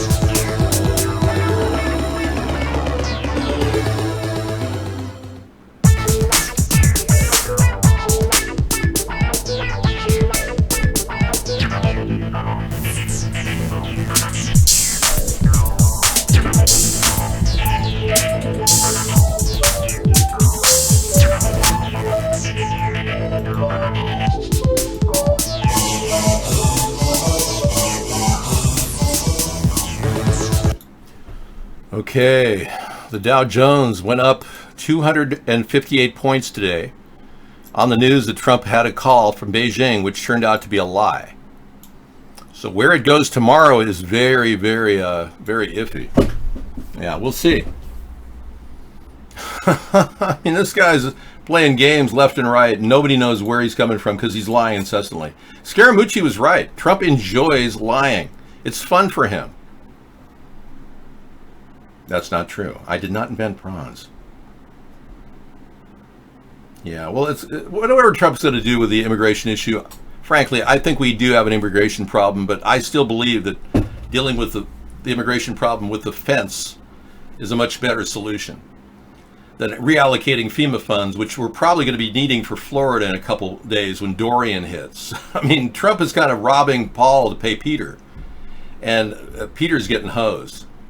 Apple releases a response that was revealed that contractors listen to 1,000 Siri recordings every day. Yeah, I know. I'm sure they heard me when I said, "Hey Siri, play Robert Palmer, 29 Palms." Great song too, by the way. And then Siri starts playing Robert Palmer's 29 Palms. Yeah, I got to play it now. I'm destined to play it tonight. Okay, thank you.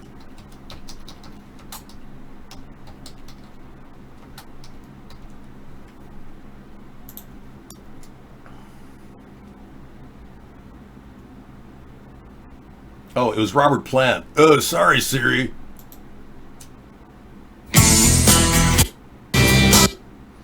Okay.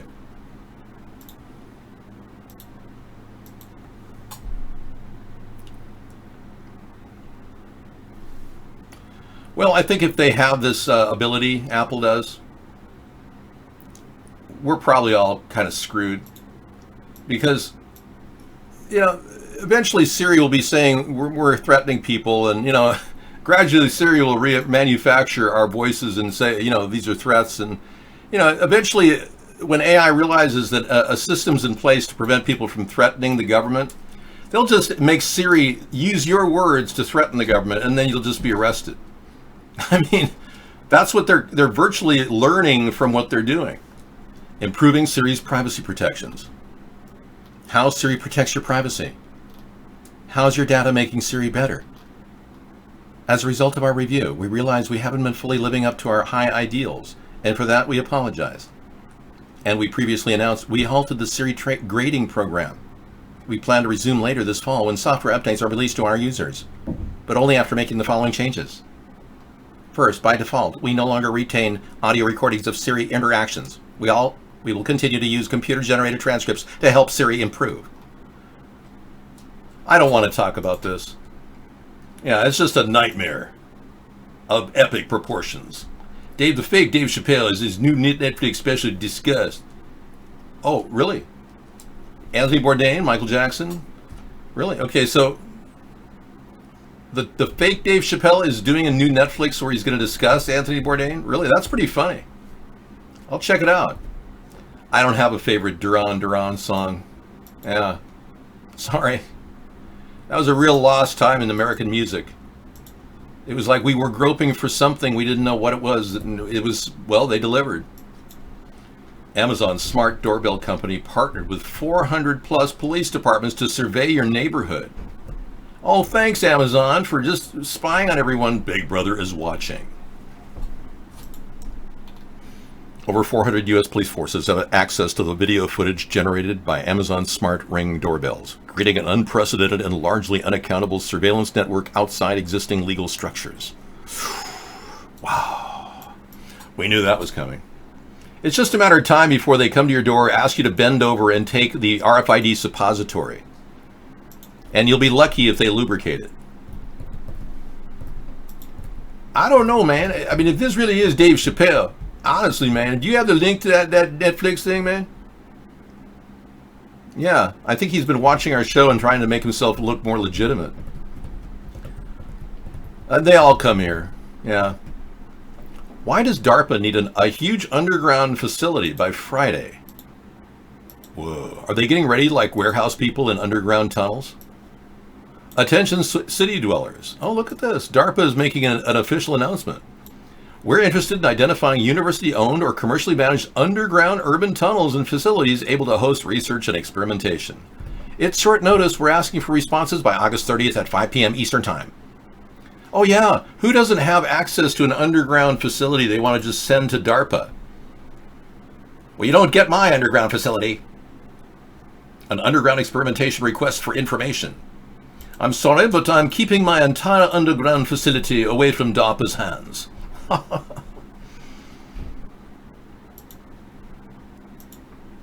Senator Kirsten Gillibrand has dropped out. Yeah, who cares?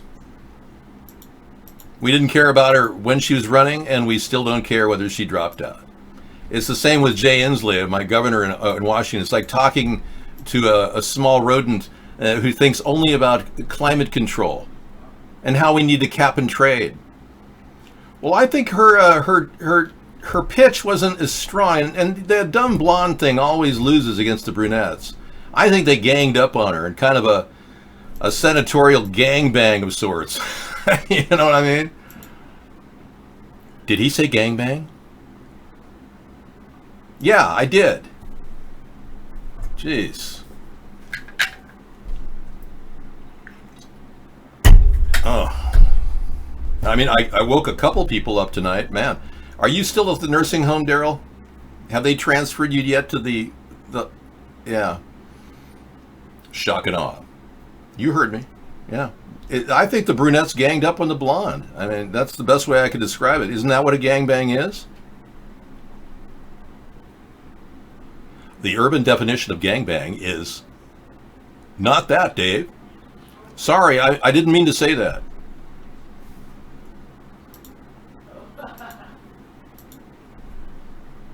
Why not? We didn't come here for nothing. Erdogan on buying Russian Su-57s as an alternative to the F-35. So much for our allegiance with Mr. Erdogan. President Erdogan of Turkey is turning a blind eye to our offers of F-35s. And even though our company has said that they're bound to get them working in the next 15 years, they're losing the contract to the Russian Su-57. I wonder why. If Donald had listened to my show and followed my advice, we would have turned the F-35 into a drone bomber. It would have been far more marketable to our allies. But whatever. I only come up with great, brilliant ideas that everyone steals. It's not like a big deal, you know. I'm using this Mr. Coffee. I have maintained my use of Mr. Coffee, and I did throw out that other one I had. The newest Mr. Coffee with the thermo carafe did not work. We bought a reconditioned model from China through one of the retailers or online wholesalers, whatever. And it literally was a $90 unit marked down to $39.99. It worked 6 times and then went, you know, the whole heating element fried on us. So I said, you know, this is a garbage item. So we just put the dang thing in the garbage. It felt bad for me to put that nice technology in the garbage, I got to tell you. I kept thinking maybe somebody could repair it, you know? No. So I went back to a $6 one I got at the thrift store. Normally those things are about $40. You go to thrift stores and find some pretty good coffee makers. Mr. Coffee is a good one. The glass carafe. I am not drinking pre-ground cheap coffee, Howie. Why are you saying that?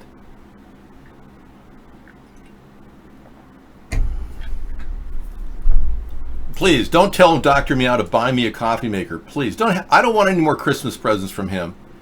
He sent my cat a robotic kitty cat named Lulu, and then he sent me the knife set. I don't know what to do with this stuff. I was like, I got to pull it out to use it, you know, on our show.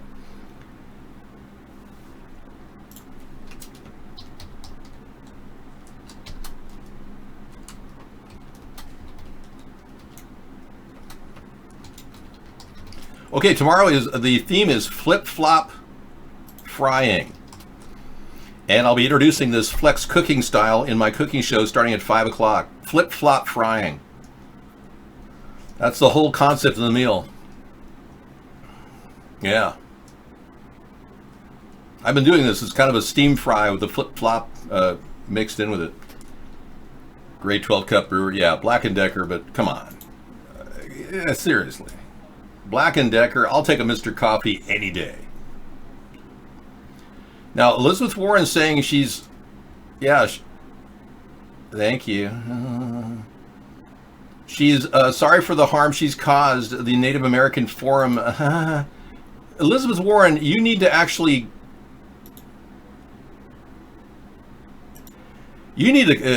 turn yourself in for perjury and violating the affirmative action laws. If Elizabeth Warren had any human dignity, she would cuff herself and take her to the local sheriff and say, have her arrested for violating perjury laws. She shouldn't be running for office. I'm sorry for the harm I have caused. At the Native American Forum, she's actually saying she's sorry. Sorry, it doesn't cut it. You lied. What about the white people that didn't get an education like me in the full way that I wanted? I couldn't get funding because I was a victim of affirmative action. Truly. She lied about being Cherokee and got all the funding she wanted. I didn't. She got to go to Harvard and teach as a minority professor. I didn't. I'm a little bit pissed because, frankly, that money would have been very useful. When it went into Barack Obama's hands to go to Occidental, I could have gone into my hands. I didn't have any money to go to college that year, and Obama got a full education paid for, which kind of sucks in and of itself. This doesn't seem right, does it?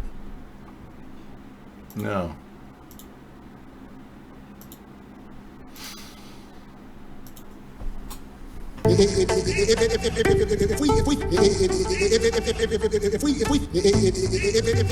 Where Senator Obama exited the limousine with $250, which was provided to him by me.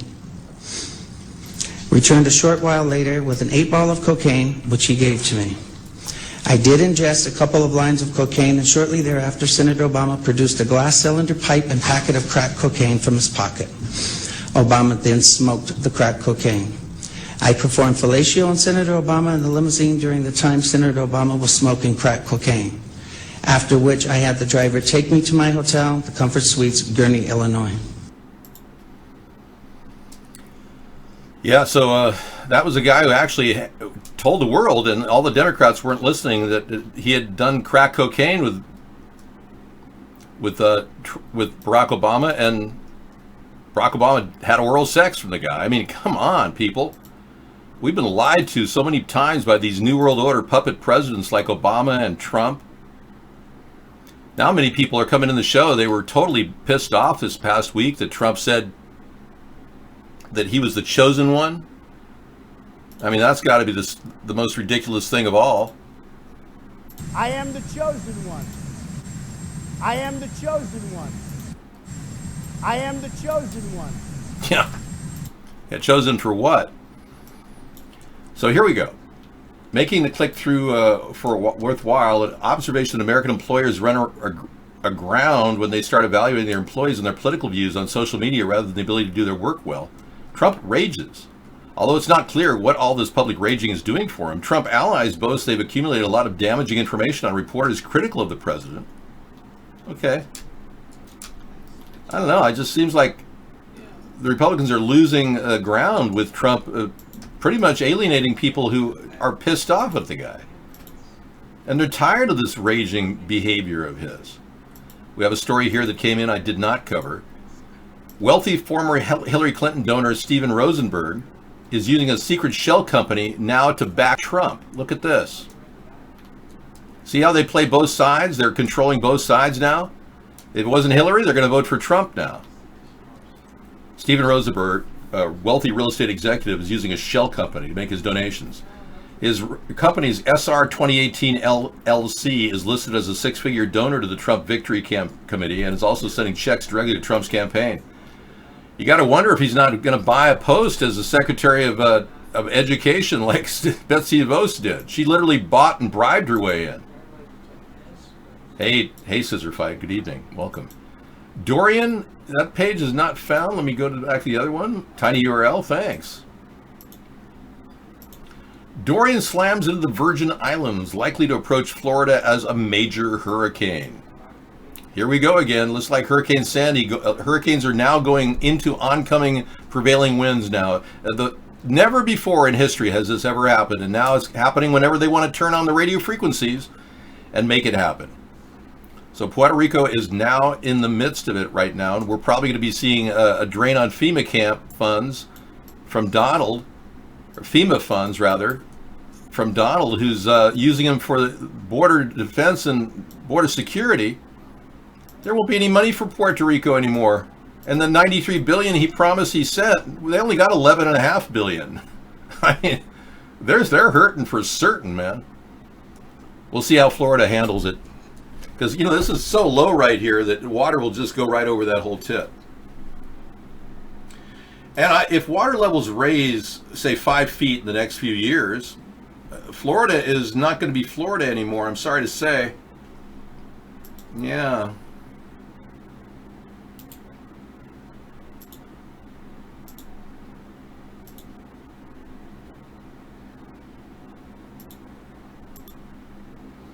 We're just going to have to cover it up.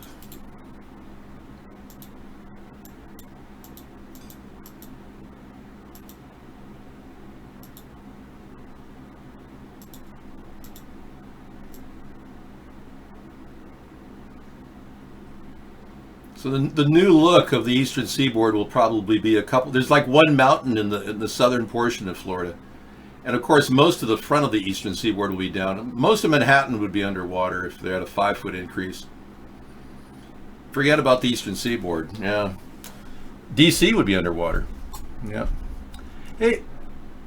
Yeah, that's okay. You don't really like Florida anyway. What about your grandma and grandpa that live out there in their mobile home? What are they going to do? They can't even go to synagogue and then make the trip up to New York during the summer months to enjoy the beautiful New York weather. There's a lot of people living in Florida. There are. If you have friends there, I'm not trying to offend you or freak you out. I don't think the water's going to raise in 5 feet in a few years, so don't worry. A few inches maybe, but no, not 5 feet. Sorry. Yes. We've got dueling links coming at us right now. Whew. Up and away, my beautiful balloon.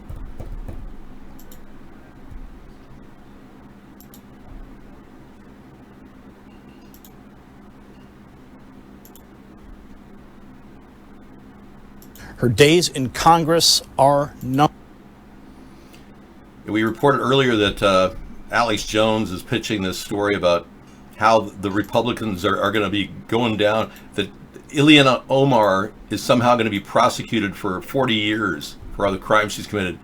I seriously doubt they're going to prosecute her at all. But we're going to play this video for you from Alex Jones, or one of his splinter stations, the Next News Networks, and play it for you.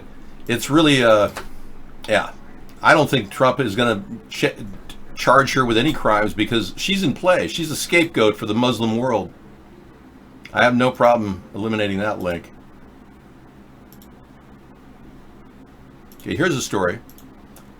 George Soros has spent over twice as much on the U.S. election so far. Really?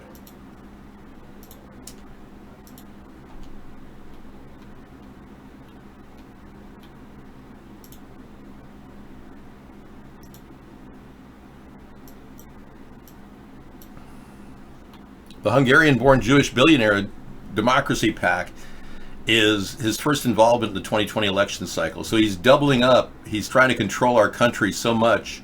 Jerusalem Post, has everything about the oligarchs like George Soros that are pushing for control of our country. And he's already donated $5.1 million to a new super PAC. So he's doubling down on his control of elections, and nobody's stopping George Soros. And incidentally, he is one of Donald Trump's friends. Donald Trump is on record saying, back off of George Soros, he didn't hurt anybody. He's actually on record saying that. George Soros loaned Donald Trump $160 million to build a building in New York. FYI. Okay. Here's a robot built to crawl.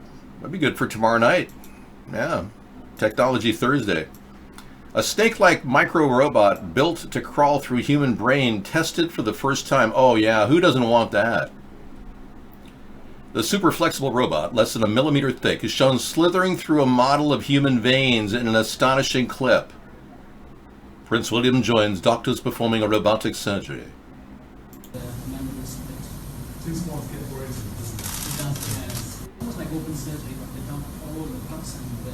Wow. I'm not seeing the slither part. Oh, slither! Okay, well that didn't really show the slithering part, but man, is that weird or what? This micro robot can slither through your brain. I will say this is pretty cool. Well, you know, if somebody's facing cancer and they're willing to let a little worm go into the brain, who am I to say, no, you can't do that? You are allowed to have a worm enter your brain if you want. Now, I'm not going to stop them from entering their brain. I mean, let that worm wiggle in there and do what they have to do. I mean, if it's an intelligent worm, it'll act like your brain's compost. Your brain is compost. It's pretty much rot with lithium and fluoride and everything else you're consuming through your body, your pie hole in your respiratory system. Yeah, you're lucky to even breathe. You humans, you surface dwellers. Ha ha. You actually breathe the air, don't you? Huh. You should get air filtration in your house. I do. It's concerning me. It really is. I mean, to think that people are breathing fumes, you know? Well, you don't care. Yeah, you're just having fun breathing. I mean, you're lucky you breathe. You know, who cares if you're breathing nanoparticles? What difference at this point does it make? It's the brain. It's the brain new. I like that picture. I'm saving it.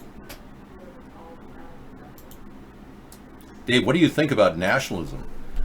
Well, I think nationalism is like, you mean like Adolf Hitler and the nationalist movement, the Nationalist Socialism? I think it can be overbearing. It's an extremist viewpoint. Although patriotism is good, but nationalism can step on people's rights, like poor immigrant people at our border right now being treated like concentration camp victims. And you could care less because, like, you totally know where there's like a Slurpee you could get for 99 cents, and like, who cares about those people down there, you know? I understand. If it doesn't affect you, why concern yourself? Okay, I think we're done there. And then Max.credit has one more on the hear from the man behind the decision to pull pro-Binière anti-immigration billboards. Okay, is this Canadian, really? Okay. Yeah, we're not really following the Maxime Binière Canadian say no to mass immigration policy, but it is interesting to see a guy who's conservative who's pitching this idea in Canada. Yeah, you go, dude. People's Party. Right on, man. Authorized by True North Strong and Free Advertising Corporation. Right on. Well, good for you, Canadians. You've got a few people standing up for your rights. Go, Canada. We got to pay into Medicare for at least 10 years before you can collect free Part A. Illegals get it for free sneaking in. They get Medicaid. They may get Medicare A if they're old enough, you're right. If they sneak in when they're in their 60s. Good point. Yeah, it's ridiculous. The whole system's upside down. We don't need Medicare for all. We need low-cost health care. We don't need Medicaid beyond what we have. We have Medicaid for all already. We're covering the bill. Chat Room Celebrity has a guy who says he created the Bitcoin. Really? Max.credit is living on Bitcoins. He found a few in an old computer he had. He invented the Bitcoin. Now, the first time anybody has come out with saying this.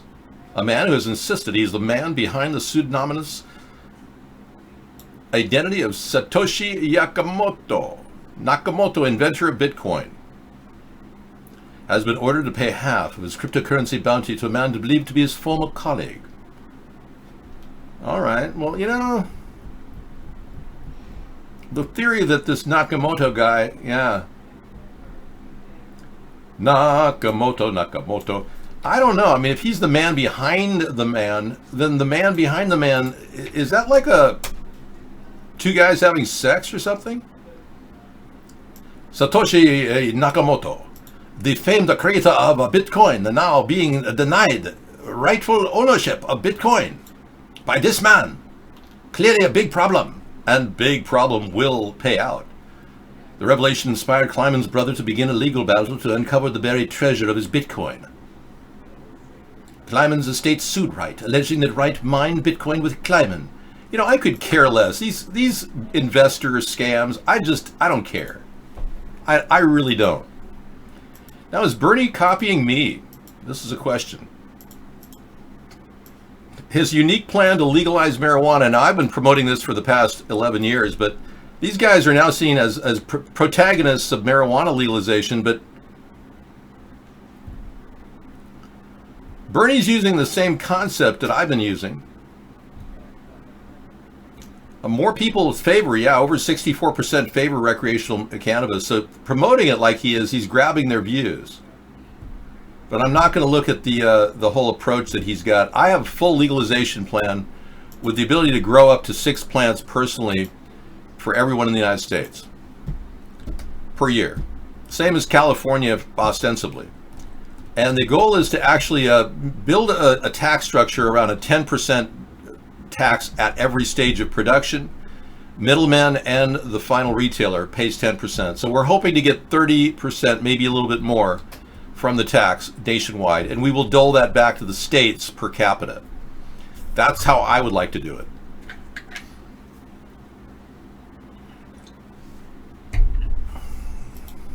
Wow, you're still coming in. When everyone's high, they'll have to put you in charge? You don't get high, huh? Well, what's wrong with you, man?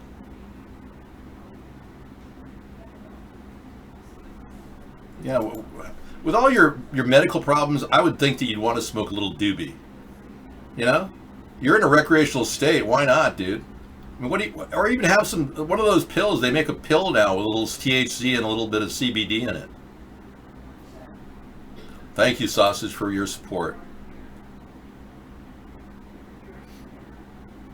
Misanthropy's allergic to weed? Oh, yeah, that's because he's never tried it. Max, is Bernie copying? Thank you. Where presidential candidate Joe Walsh stands on marijuana? Probably on a big crateful. I wouldn't doubt it. He was a pitchman for Donald Trump. Now he's running it. Oh yeah, there he is. Joe Walsh stands on marijuana. He's repeatedly condemned cannabis prohibition. Good.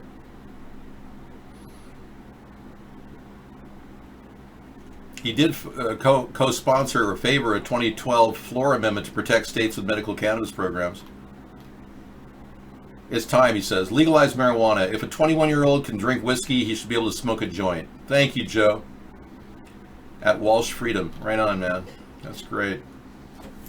Yeah, well, at least everybody is now following my advice of the past 11 years. I'm glad they finally came on board. I mean, having talked about this for 11 years now, I think I started in 2009 pitching legalization on the show. We were testing the waters in 2008 just to see where everyone was at. And I think in 2009 I started the legalization pitch. That's a different Joe Walsh, Sausage. Chocolate interferes with THC testing, making it hard to measure the potency of edibles. Okay. When they test for THC, you can apparently hide a lot of THC in the chocolate. Okay, good to know. You ladies will probably enjoy that. Relaxing after a nice day of constant frustration, only to find your husband fell asleep. Well, maybe a chocolate bar with some cannabis might make your life complete. A press conference on this topic will be held August 27th in San Diego at the Convention Center. Totally cool. I should get down there, hang out, you know?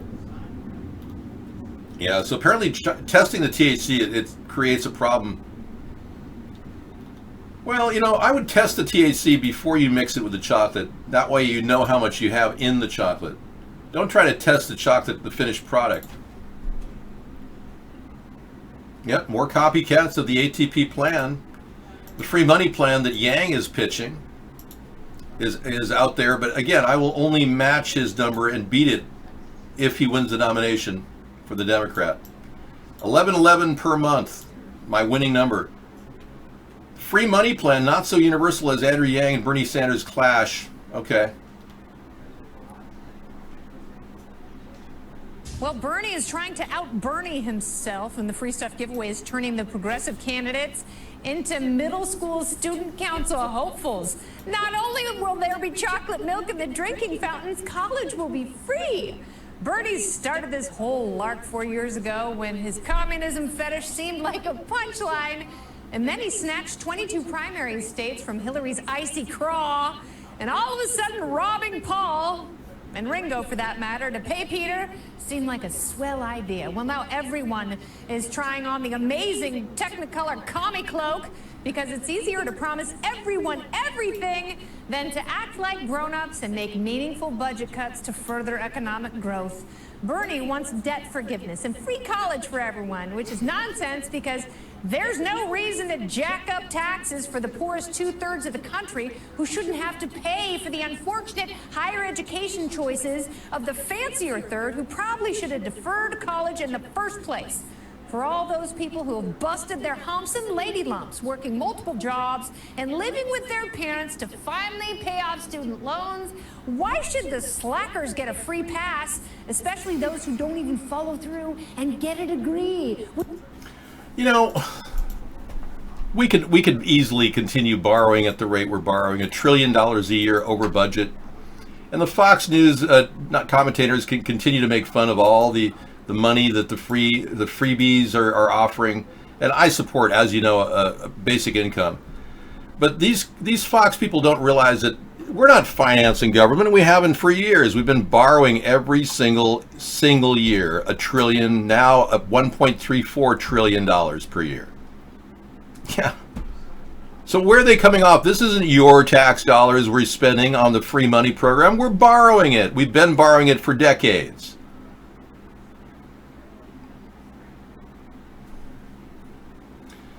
Now, L. Ron Hubbard, are you trying to suggest that Moonwreck DDoS? Oh, you're kidding. Okay, good. Thank you. Yeah, well, Bernie Sanders is a guy who promised everybody everything. Remember in the 2016 campaign, he offered everybody 14 million jobs. And when asked, what jobs are those, Bernie? Just lots of jobs. Every time I do Bernie, it sounds like I'm doing Donald. It's more of a whiny, more jobs, more jobs. What kind of jobs? Just more jobs, lots of more jobs. Oh, you got a preview plus of Disney? Aren't you special? Are you representing that organization now? Or I thought you worked for Microsoft. Or was it Apple? Now you're repping Disney? Introducing DisneyPlus.com. Well, I'm not sure why this is taking so long to load. Start streaming November 12th, 2019. Oh, well, if that's an example of how fast it'll stream, who doesn't want to wait 75 days to have Disney playing nonstop, telling your kids what to do and how to think? Yeah. Commies can print up more money. I'm trying to explain to you that the Democrats are on a whirlwind pathway to bankrupt our nation. The Republicans are on a whirlwind pathway to bankrupt our nation. She made a good point about diverting spending, but neither the Democrats or Republicans will ever divert spending. They rely on it for re-election. Otherwise, the cronies that pay them money won't pay them money if they don't give them diverted spending. It's because of the two-party system that we're stuck with this massive budget. The higher the debt goes, the less our buying power is. I'd like to agree with you, but I can't. Unfortunately, after seeing monetarism and its constant play, I'm still shocked in disbelief that the policies of borrowing are still in play right now. I agree with you in the end, Chucklehead, but it's still kind of amazing how buoyant our economy is, even with this massive debt load. It's almost shocking. I thought for years that our economy would slide. We'd have major corrections in the stock market. It didn't happen. But I did predict the 2008 debacle in 1978. We do need a balanced budget. We need a pay-as-you-go plan. It is a fake economy. I agree. The irony is that we have a lot more money. I don't feature Yang here. Yeah. Yeah, so if you could not feature Yang here, that'd be great. It would be great if we had a pay-as-you-go plan where we simply, brought money in and we'd say, yeah, we'll dole this out. This is how much money we can give you. The rest you'll have to draw from your own state budgets. That's kind of how Trump is operating, but he's also giving cronies within his administration huge payoffs, which is sucking us dry. Here's this little gadfly from Fox, Janine Pirro. AG Bill Barr has James Comey and Andrew McCabe by the short hairs? No. First of all, saying Bill Barr has anybody by the short hairs, it almost sounds like his dad Donald Barr's book about children and being raped. We discovered a connection between William Barr and his dad Donald Barr, who wrote a book, a sci-fi about kids being raped, who was also at the school when Jeffrey Epstein was first hired to molest little girls without a degree in college. Jeffrey Epstein got a job at the school that Donald Barr, William Barr's father, worked at. Isn't that amazing? Dave, dye your hair black and you'll be Gary Newman. He sang Cars. I don't think I look like Gary Newman. I don't believe he is at all like me. He's shorter than me and he's got all kinds of different facial features that are not like me. I don't think I look like him at all. You think I could look like Gary Newman if I had black hair? Let's take a look.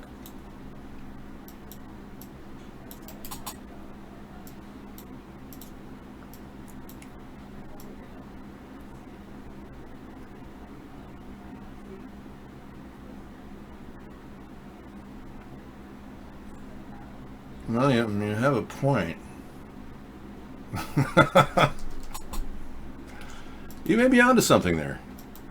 How do you know I'm not Gary Newman? You don't know that, do you?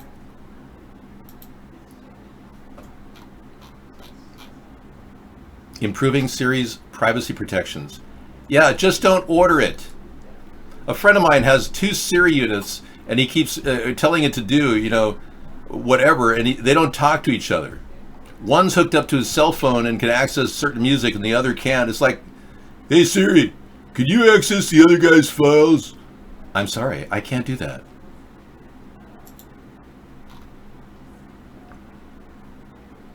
Trump's tweets cost investors over $500 billion. We covered that story on Forbes. But John, those were booked, so they say that, William Barr had no choice here but to go with the Trump International in downtown Washington. William Barr is going to spend $30,000 with Trump International Hotel for a gathering, I think a wedding party or something. So Barr is literally sucking up Trump to a new low, right? We covered that. What concerns me most is not our external adversaries, it's our internal divisiveness. Wall Street Journal. Okay. And you can watch David's exclusive interview with Jim Mattis this week on CBS Sunday Morning. Jim Mattis wrote a book. Mattis wrote a book, former Secretary of Defense, and is not very favorable of Donald Trump and the administration that's currently occupying the White House. So we all know that. That's not a big surprise. Whoops. It's Dave left the room.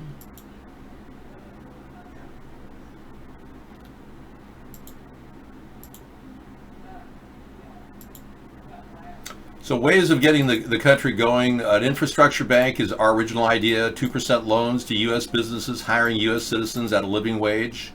That's another idea to jumpstart the economy. Big part of it. A job plan which creates 1.5 million jobs in America with solar rooftop installations rolling out.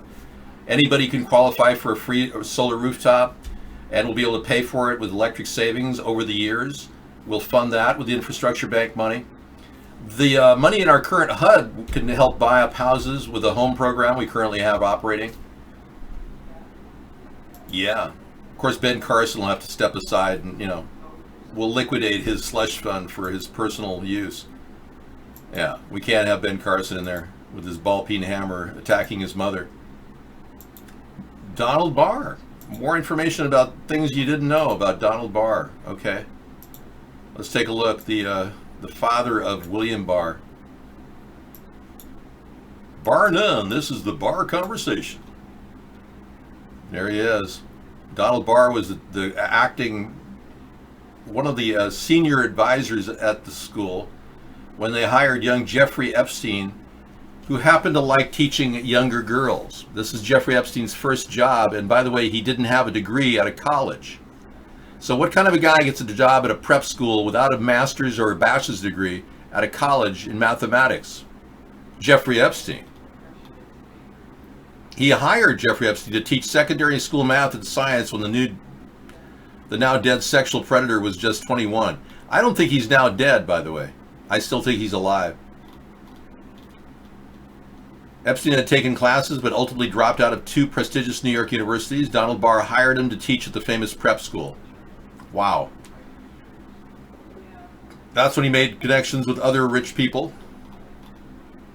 Barr taught English at Columbia University, was a New York Times book reviewer, and was headmaster at 2 prestigious New York private college prep schools. Barr wrote 2 science fiction books, one about interplanetary slavery and sexual domination. Wow. Space relations. Weirdo! And I read a review. It sounded like he was putting fantasies about sex rape with children in the book. Yeah. U.S. Attorney General William Barr said he was appalled to hear of Epstein's death and promised to get to the bottom of what happened. He repeatedly refers to the Epstein case in past tense. At the same time, he assures it will go forward. He says, "Let me assure you that this case will continue on against anyone who is complicit with Epstein. Any co-conspirators should not rest easy." Now, William Barr has the ability as Attorney General to launch a complete investigation. And I'm talking about a grand jury investigation, but he isn't doing it. He's just stopping short of that.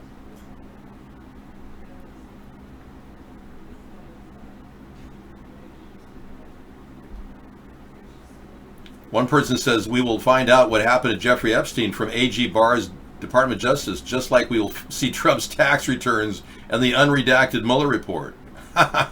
So true. And number 5, Donald Barr may not have cared about credentials when he hired Epstein, but questions are being asked now that his son is investigating Epstein's death. Exactly. Total conflict of interest. William Barr should completely recuse himself from the Epstein investigation and pass it over to a special investigator. Unfortunately, we just can't choose Mueller for that job. Mueller won't testify anymore. He's afraid to talk because he's such a weasel. A weed breathalyzer company has raised $65 million to make a narc's best friend. Whoa. So raised another $30 million to detect weed in people. The marijuana breathalyzer is a big thing law enforcement's throwing money into. Hound Labs, a startup that aims to make the first marijuana breathalyzer, raised a fresh $30 million on Tuesday. That's how important it is to people in the police industry to have these things. They probably all bid on it, a bunch of police supervisors. And you've got another relationship between Jeffrey Epstein and Jewish philanthropist Wexner. Wow. We got some good things coming out of the media, folks, that are really laying it out the line of ascension. I think Jeffrey Epstein's still alive. I've talked about it. I believe they've got him in play. Former Labor Secretary Acosta said that the reason why he gave him a light sentence in 2007 was because he's an intelligence operative. He basically he's been told he said to stand down on charging Epstein because he was a part of intelligence gathering. That's very suspicious. That in and of itself should have been a national investigation, a grand jury investigation. Our government's sitting up like asleep at the switch right now. It's phenomenal how incompetent our current two-party system is. So the relationship between Epstein and the Jewish philanthropist Wexner has been explained. Good. He trained rabbis, Jewish professionals, Wexner did. Is he connected to the sex abuse accusations? The philanthropist, Wexner.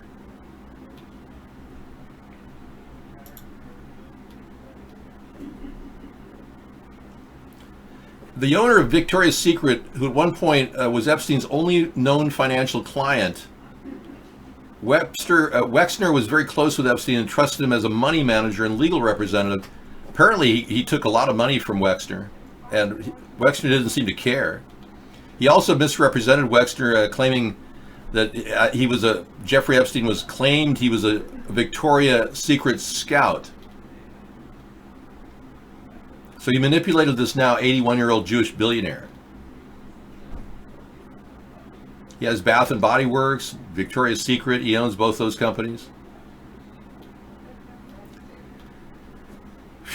Lots of money given to causes. A lot of this wraps back to Chabad Leibovich and their operation, and where Trump gets a lot of his funding from AIPAC and the Russian oligarchs. Chabad Leibovich is the organization that Ivanka and Jared they belong to that synagogue.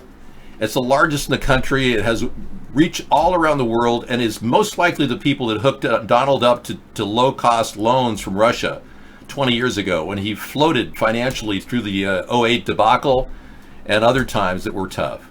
So he's been getting Russian-backed money. And it turns out today, we heard that Deutsche Bank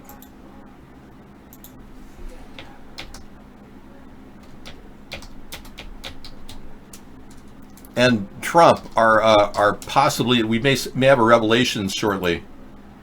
The Trump secrets hiding in Deutsche Bank was revealed by the New York Times 8 hours ago.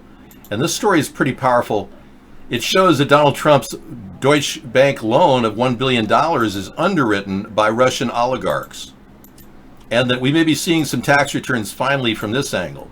It's migrating through court, and Trump just desperately doesn't want anyone to see his tax returns because it shows Russian oligarch connections. That's my suspicion. Their disclosure on Tuesday. Okay, apparently I've got to open this up on my other channel.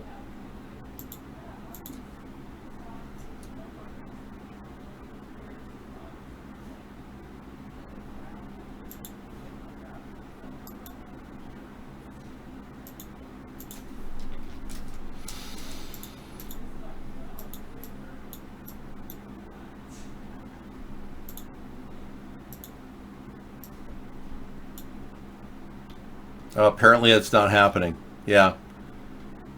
Well, I can't bring that story to you, but I can assure you that it will be public evidence soon that Deutsche Bank has underwritten notes by Russian oligarchs for Donald Trump.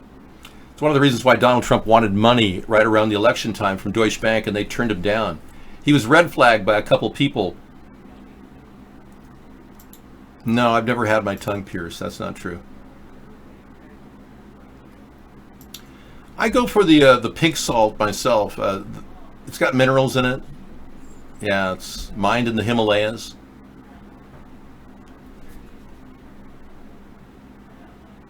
Misanthropy is vainly seeking help from Ghost. He claims that he found you online in GitHub. Yeah, Ghost became like a thing of the past a while back. His whole account just disappeared. Somebody claimed that he was wiped off by Mark, that Mark had a disagreement with him about something. Yeah. So you're looking at all these files that look very similar to a post that Ghost did. I see your point. Yeah. I have transcribed the entire file and it is in memory. I'm currently operating the GitHub application. By 2036, following the great quakes, floods, mass immigration, there won't be a central government in the United States. So it'll be absorbed by the New World Order. We'll be Division 10 of the New World Order. Is that where we're headed? You're so smart. Golly, I should just sit and watch what you say every night and read your words because you're obviously an Illuminati puppet.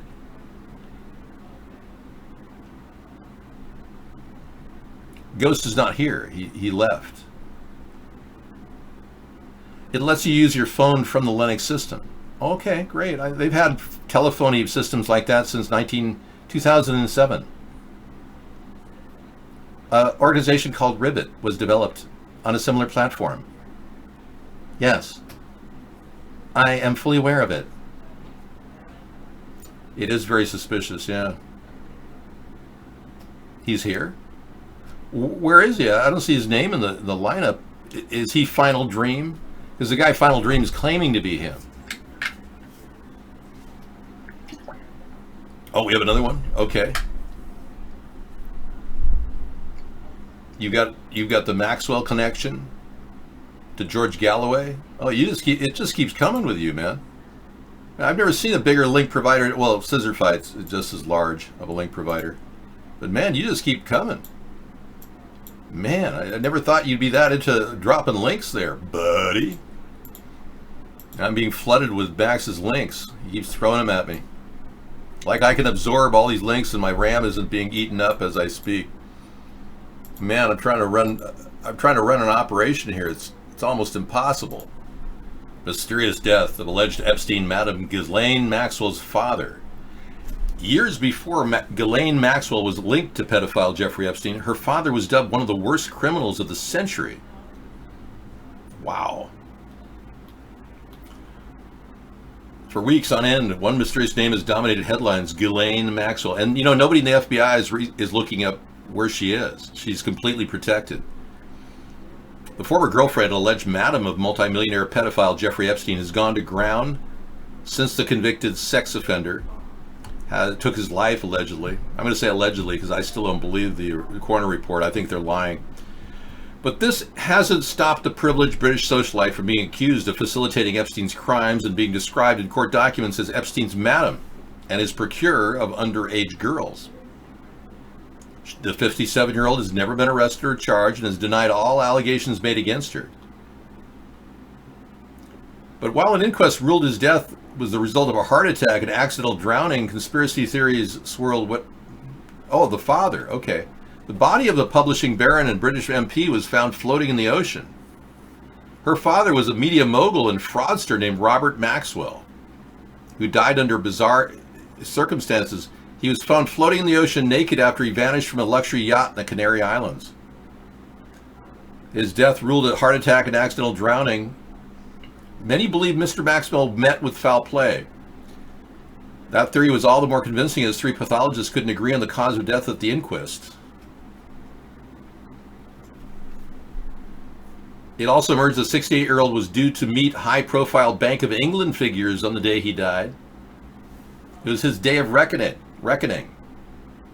He was expected to explain the financial troubles plaguing his companies, Maxwell Communication Corporation and Mirror Group Holdings, with 2 loans totaling $917 million still outstanding.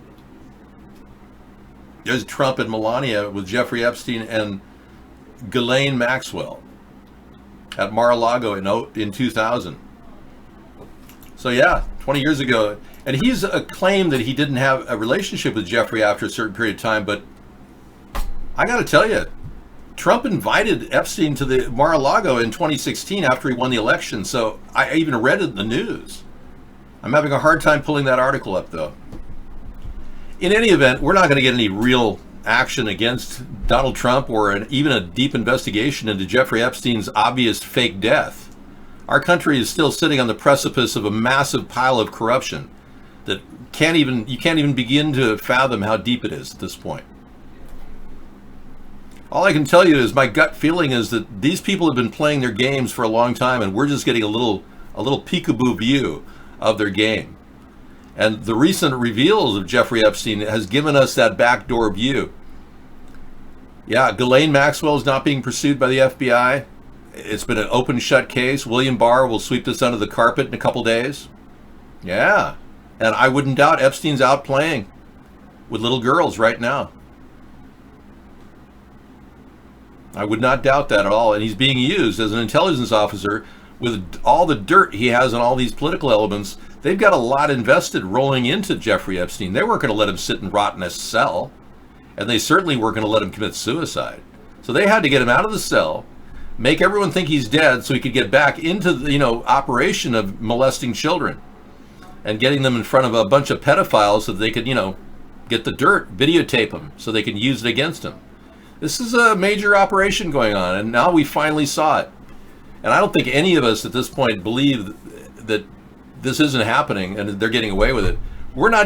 It's not even a drop in the bucket we're dealing with, or the tip of the iceberg. We're literally, there's so many of these weirdos out there being, molesting children that it's been going on for so long. It's an institution with over $100 billion in net revenue every year. Crazy, huh? The wedding industry is a $15 billion industry. The human trafficking and child abduction industry is over $100 billion a year. That just puts it in perspective. The U.S. buying Israel as a 51st state, that's just not going to happen, man. Good luck with that. We're going to see the breakdown of a lot of the Zionist plans that you're proposing as we see a third party emerge. Most of your ideals will be like an Edsel in hindsight, looking at it going, wow, why would anyone drive a car like that? Why would anyone want to have a new world order when we have global communication that bridges every single nation perfectly? Why would we want to have a group of 13 families run the world?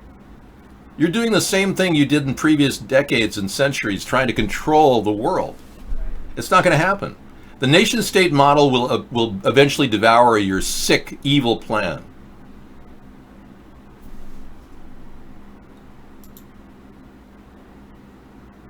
Okay, this story of the Heritage Foundation.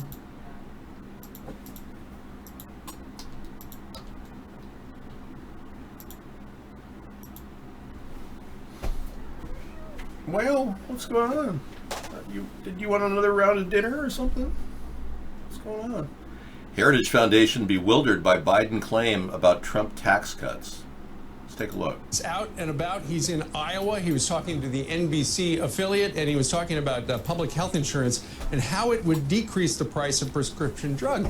And you know, Joe Biden, sometimes things just don't come out quite right. And he said to WHO-TV, the NBC affiliate, we should set up a system, which I proposed and will, if I'm elected president, that allows folks at the folks at Health and Health Department in the United States, HHS, there he goes, finally got it back, to be able to go out and bring together experts and make a judgment when there is a patent being sought by a drug company. All right, that isn't so smooth, but is it charming? His spokesperson, Kate Benningfield, says that's Joe. Everybody's going to slip up and misstate a name or a date or a location. It happens all the time. People know who he is. They know that this is part of his charm is that they understand that they're getting it straight from him. It's not overly packaged. It's he's always speaking from his heart. And sure, that means sometimes he's gonna misstate a couple of things. Well, at first it might have been charming. It might have been, okay, he's guy next door. We can all relate to this. We all make mistakes. But this guy's running for president, and these mistakes continue to happen. Well, look what happened to Rick Perry when he's speaking of cabinets, departments. He forgot one of three. Right, I know. I understand, like, these agencies are hard. When you're using acronyms, it's hard to remember them all. Yeah, it's tough to cover the DHHS, Department of Health and Human Services, especially being he was a vice president of the United States. It would be hard for him to pronounce that. I mean, what is this, like brain dead leadership from Joe Biden? I mean, this guy's had 3 aneurysms. You'd think he would just not run again, but it's that promise he made to his son Beau, who passed away from non-Hodgkin's lymphoma, that he wanted his dad to run again, that Joe Biden is running again.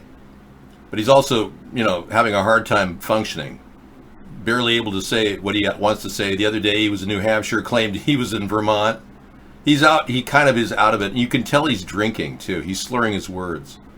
So I think that Biden just should step down and allow somebody better to step in. Unfortunately, there's nobody better. And since Biden is a Zionist, Trump is a Zionist, the Zionists have this thing rigged. Yeah. I saw the reporter say when he said Vermont, yeah, it melted and turned into a slurry of biofuel. Since then, the INF Treaty's dead? Yeah, I know. Okay. Well, the Intermediate Nuclear Force Treaty was dead when Putin decided to make more money on those weapons, and Trump said, oh, money? I want to make more money. Okay. So he doesn't want to put together an Intermediate Nuclear Force Treaty. What happened? What do you mean what happened, Moonwreck? You prefer Vegas. I'm going to use my bleep to gain sympathy because I'm rich, old white man and want to run for office. That's what Joe Biden is essentially doing, but you know, he's just a puppet. He's like a Hillary person, just like Trump. They're both on the same page. They're both Zionists, solid Zionist supporters. Yeah. If you want Israel involved in our foreign policy, those two are the guys that you really should, vote for, I guess. If you want Israel to dictate what we're doing and what wars we're starting over there to protect them, then by all means vote for Biden and Trump. You wonder why we're still at war over there? Well, that's why. Okay, Sarah's coming in for a break. I'm going to have a little dinner. Yeah, good dinner. Max is going to slow down the links because I can't keep up with him. He's hit me with 17 links the past 10 minutes. You should do something like you did for dinner tonight as one of your Thursday shows. Yes, I'm doing a Thursday show tomorrow called Flip Flop Frying. And I'll be flip flop frying. Fry some flip flops. Well, it's flip flop frying. I don't know what I'll be using ingredients wise. Is that for foot fetish people? No, they have a copy of my foot from last week. I actually showed a camera picture. Or you could do that. Wait, that bowl of food I already had. We did bowl of food last week. Yeah, that was pretty good. His bowl of food. Thanks. The salmon burgers. Yeah, let's do flip flop frying on salmon burgers tomorrow. I'll be introducing salmon burgers, or they're actually pollock burgers, but whatever. Oh, pollock. Pollock burgers with flip flop frying techniques. Absolutely. We'll do feed 6 for $4. That should work. Yeah, flip flop flying. 6 for $6 is okay. Okay, 6 for $6. Thank you. We're seeing Hurricane Dorian bear down on Puerto Rico with very little money left in Donald Trump's FEMA funds to help the poor people of Florida and Puerto Rico because he's using it to pay Border Patrol officers to beat up innocent illegals at the border. So we're kind of tapped out there. Another problem, Ocasio-Cortez, the leading social justice Democrat, her problem is she doesn't answer her phone. Representative Alexandria Ocasio does not answer her phone. Here it is.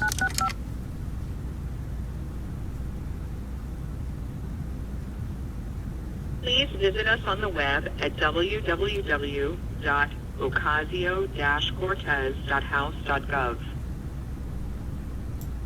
Apparently you can't get through to Ocasio. She's too busy with the money she's making, spending it at the local bars in D.C. Yeah. It took you 14 months to do this? Got to go back? Okay, take some sleep, Max. You're done. He did a great job of link providing, but you definitely covered the territory, I must say. And more information about Jeffrey Epstein coming later. Sarah's here to talk to you guys. I am here. I'm present. How are you? Are you all present? MFC, AOC, mohahaha. Please send tokens. That was a landline picture, yes. Chicken tenders for Sarah. I did have a piece of chicken for lunch. Pinebook Pro Linux laptop, 64 gigabytes eMMC ISO. Pine 64. Huh. Estimated dispatch in October 2019.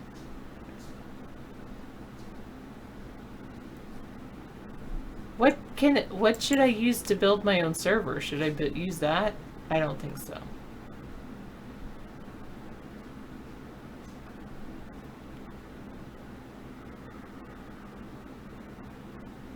It's fine, Moonrack.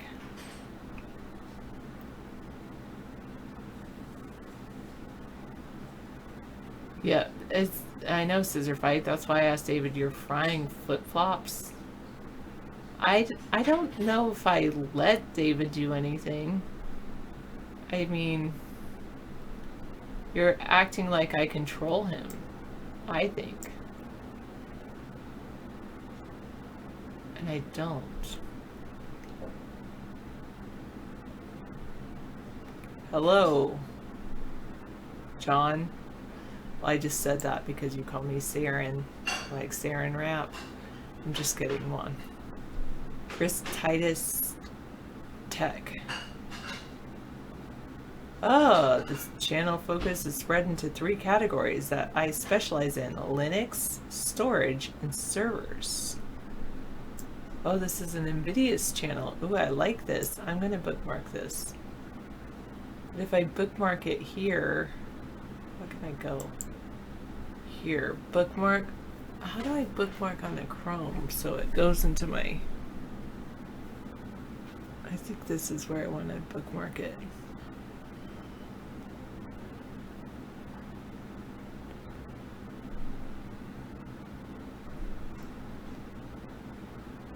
Bookmark manager.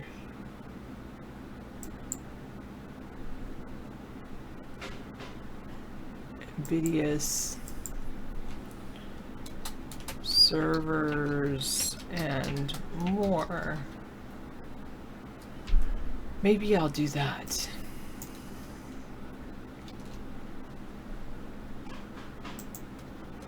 I decided to watch a show tonight, and then I'm like watching bits and pieces, giving David breaks, visiting with family, and then I'm like,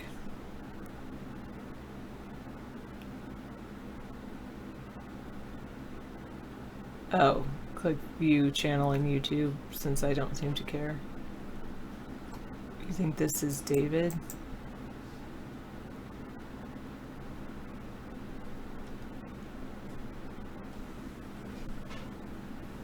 Nice looking guys there. Just kidding.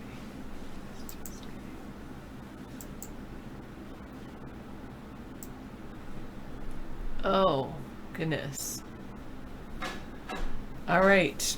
He enjoys all technology and has a vast skill set, so if there isn't something on here that you'd like to see, let him know. Where to host my website, VPS versus cloud hosting. Should you use web hosting? What if I want to start my own home server just because? Oh, Nextcloud tutorial, setting up your server, speed up your website, Linux is changing. Future of online video, YouTube, Vimeo, library, Floatpane, or other.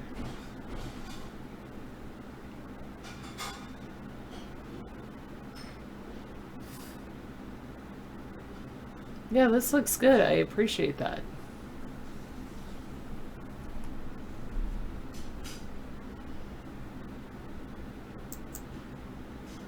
Oh no.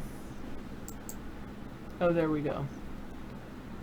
How do I feel, Guest284 asks, how do I feel about the sun turning into a red giant and destroying the earth in 5 billion years? Okay, I think it's about survival of humanity, not survival of the planet.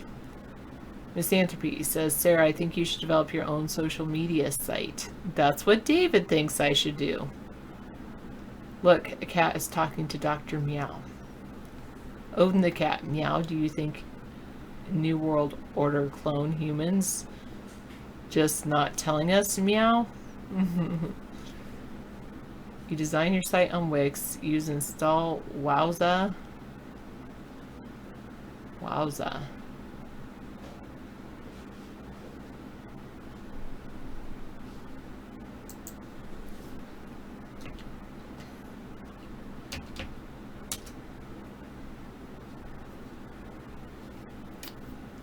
Yeah, I can't cast opposite of David. Well, because I'm busy.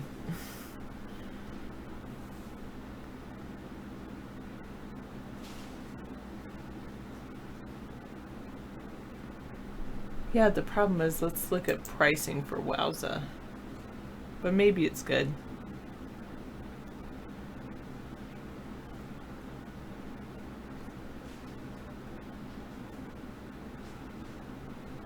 That's me giving you a compliment. You sound so much like David. It's so funny.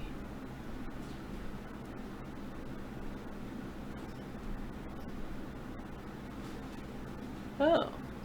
Downloadable media server software. That's for self-managed infrastructures.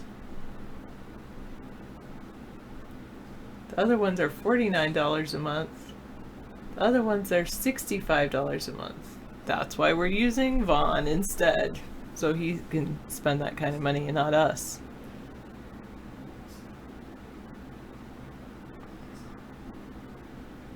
Well, what do you think, Moonrack?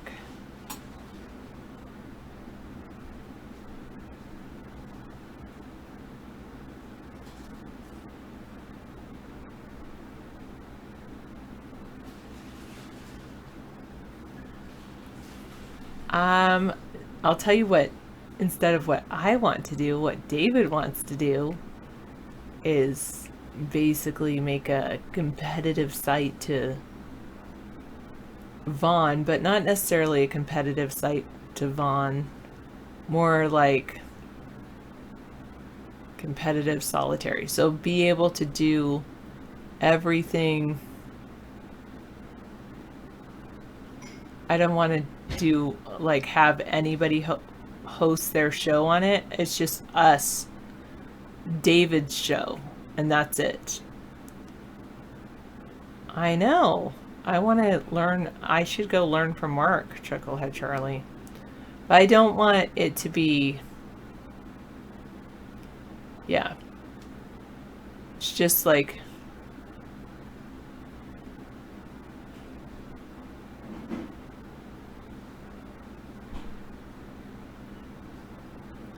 I think that was the way it was a few years ago, Dr. Meow.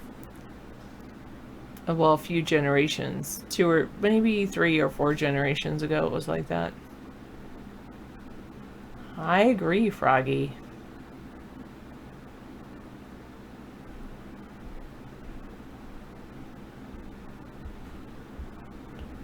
Honestly, don't bother doing that. You'll go through all that trouble and maybe like 2 people will show up for a week and then it will never be used again.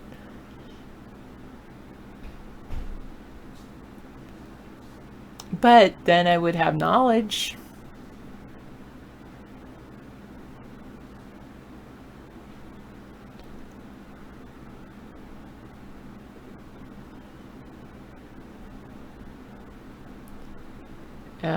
Yes, the gender issue, as I've seen it everywhere.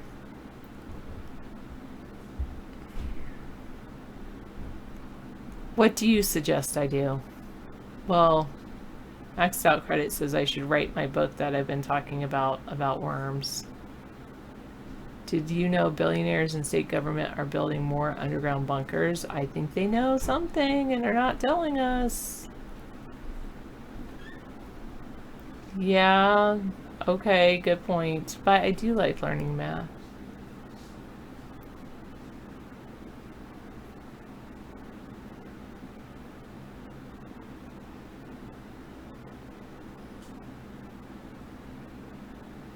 Hatch 1 million chickens from eggs and then sell them.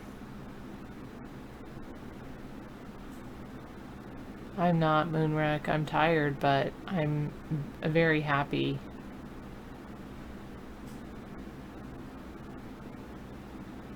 Sometimes he does, sometimes he doesn't, Howie. David, it all varies the type of coffee David drinks. Sometimes he does if it's cheap or more affordable.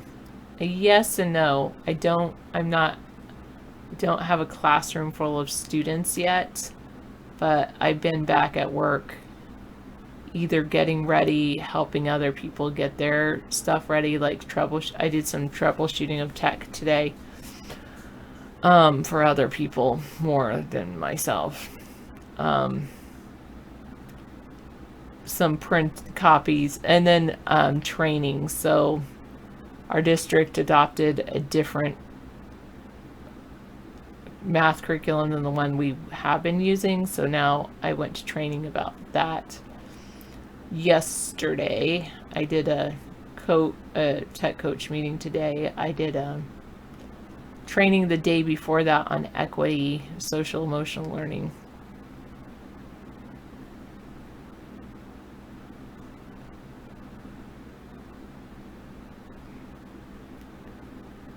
Yeah, that doesn't appeal to me, Dr. Meow.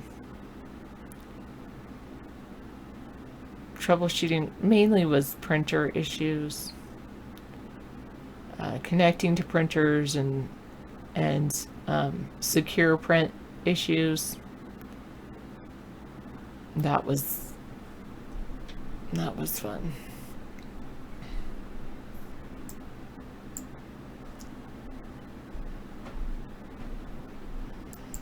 Well, it was pretty funny because one was this printer and I got there and it was like the printer was plugged into the power cord and I was like, but it wasn't turned on. It's like, and I was thinking of that IT crowd. Did you turn it on and off again? And but then it also wasn't plugged into an Ethernet. Anyway, it was, and I had a list of like, I said, well, I know I want to print this. I wanted to make copies of a particular thing for my incoming students. And when I first got there, there was a copy repair person there, so I couldn't make copies till later. I get a little extra money to do the extra stuff.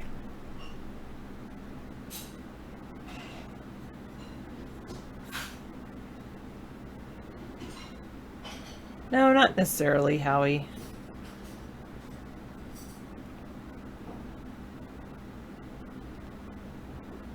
Yeah, Dr. Meow. You don't have a backup? You think we should build a backup to go into space? I like 3D printed homes, real Dr. Phil.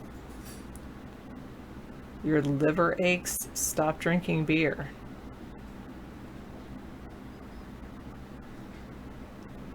I tried to watch that movie once, Froggy. I never got to the end of it.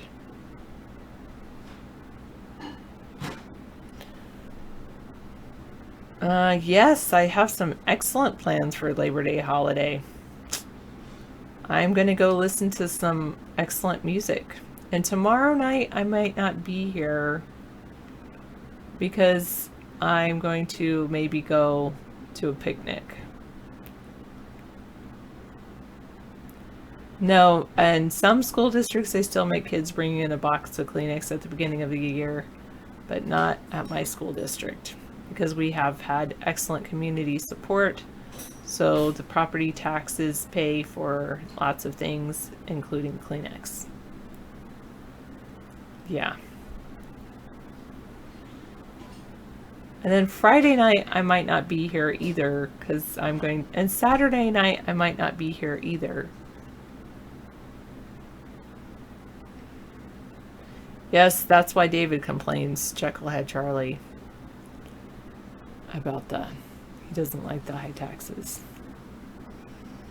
But I'll be back on, I guess, Monday night. But no, Willie, I'm dedicated to being with David forever.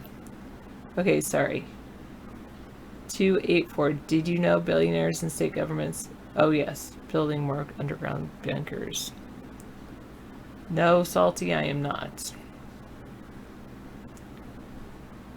Maybe I will be here tomorrow. Maybe I won't. I'm just preparing you. I'm preparing you for that possibility. David will be so sad if I'm not on the show.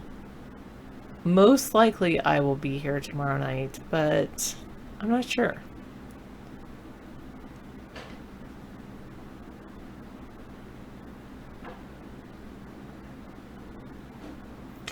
You do have a point, Chucklehead Charlie. No, he has not. That has not happened to David Moonrack. Oh, he might. He just might. Well, I will be back by 9. How about that?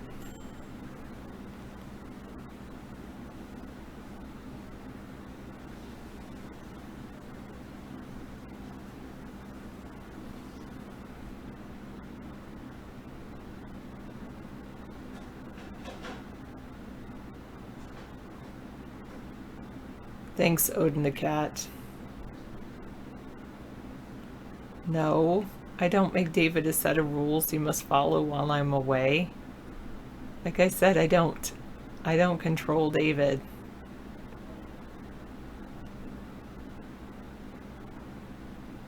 No women under 60 in the house. Ooh, that might be a good rule. Huh. You guys have me rethinking this rule thing. Maybe that should be the rule.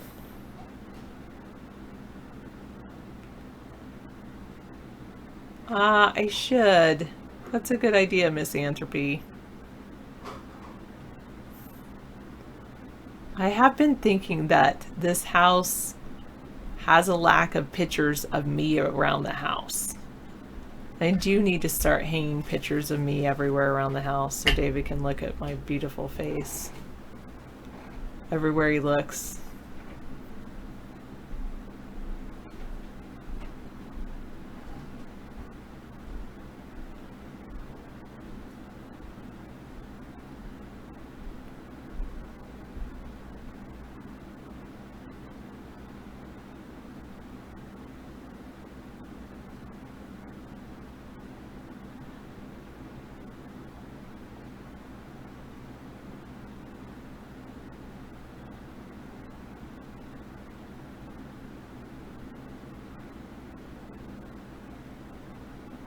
I know my rights. Oh, David won't throw a wild party.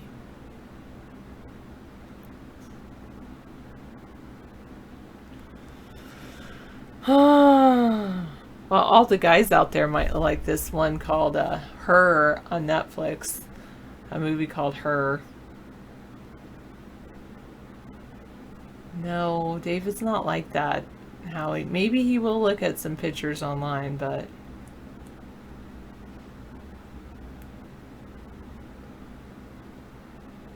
I'm not God, but I understand the tech behind the concept. That's pretty funny.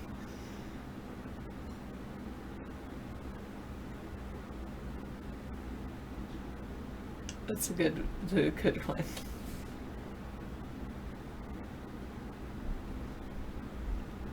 Five tips to reduce plastic waste. 1, take a shopping bag with you when you go into shop.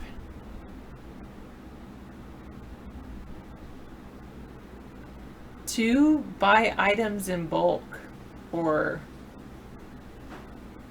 rather, yes, and reuse your bags.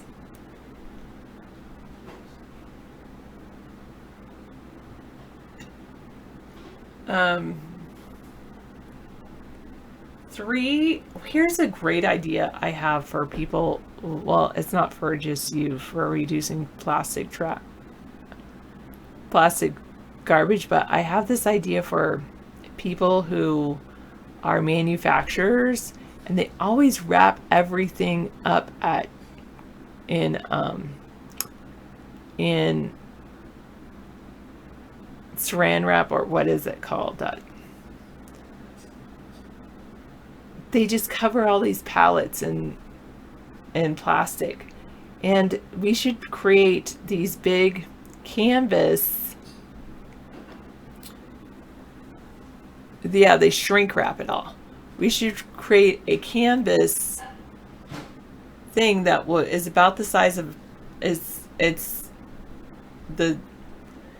it says long, it's a little bit longer than a pallet, and it's canvas, and it goes all the way up, and it's can go really high and wipe over. Anyway, and then you can wrap it and tighten it like shrink wrap.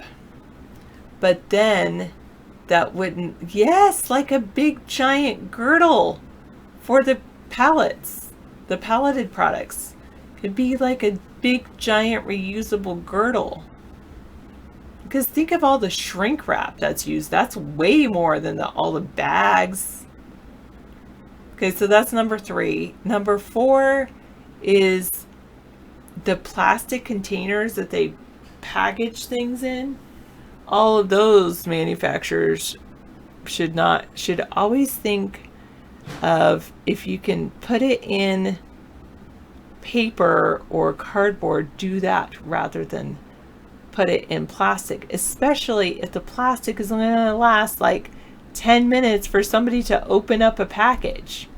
I hate these packages. You know, one thing, like, I had shopped at Costco, and when I first got there, I almost prefer the shrink wrap to this. So when I first started shopping there, they have these like awesome muffins, and I stopped buying the muffins because they had the muffins in, it was like cardboard and then shrink wrap. Or yeah, shrink wrap. And then, I don't think I talked about this, I'll double check it. But then they started making these clam shells that are like clear plastic, and anyway, so I think we should definitely rethink that. And number 5, take a pair of real silverware with you when you go to eat out. Just carry it around in your purse, and that way when you're like eating on the go, you can take out your silverware rather than trying to get a plastic utensil. Okay, somebody said something and I missed it.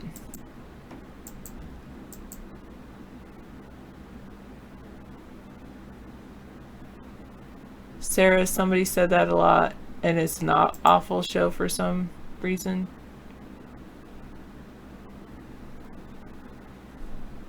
No, not, well, I shouldn't say silverware, I should say metalware, so that you can, yeah, so that you don't have to get plastic ones.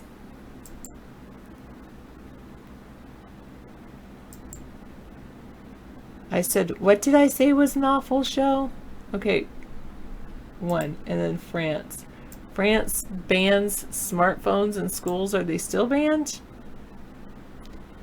The students will be forced to switch off devices starting in September.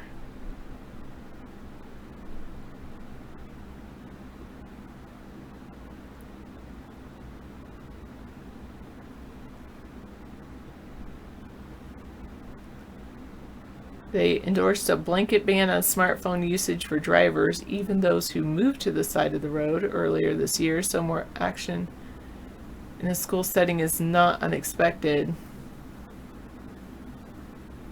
A softer ban prevented smartphone usage during class hours was already in place since 2010. It will completely forbid phone use between class and even during meal times.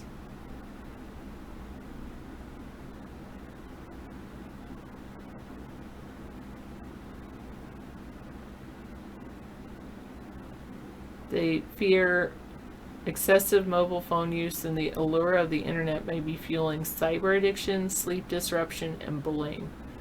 I think that sometimes I show I have sleep disruption.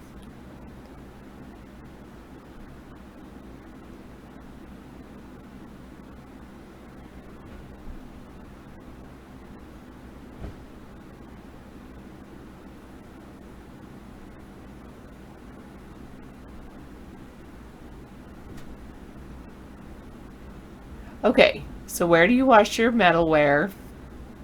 You can wash it in the sink. What if you have more than one meal? You can take a napkin with you. If it gets bacteria on it, it's not really going to be that much bacteria. It's just going to be bacteria from you. Don't share your metalware with someone else.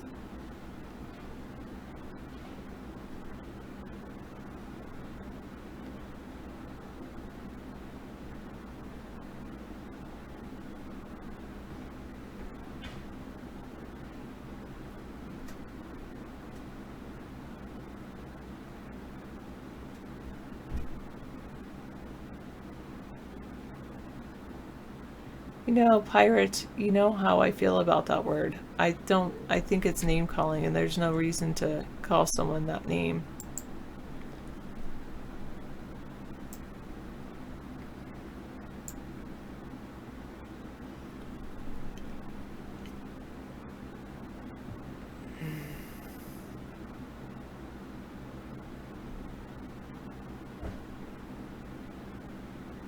So you don't like to watch a chef cook because you see people touching food?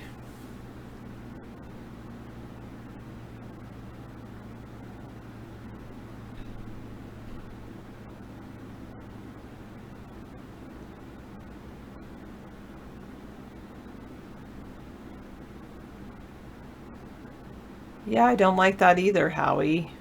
I really don't.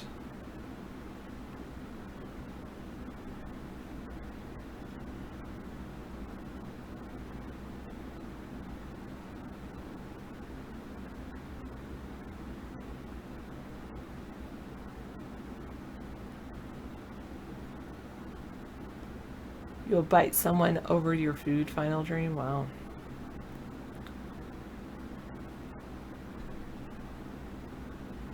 I guess nobody wants to be on a show with him. You might just have to cancel, real Dr. Phil.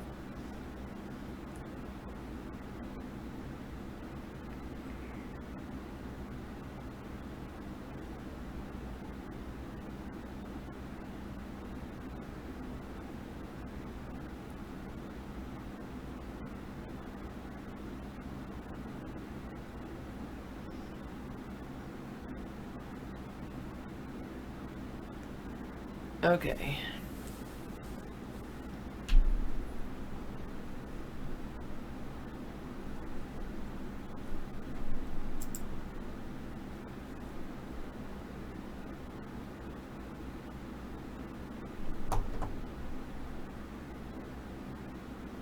Yes. The U.S. American Federation of Teachers President Randy Weingarten last year pointed out that cell phones are, quote, an essential safety and security tool that can provide reassurance to parents during emergencies.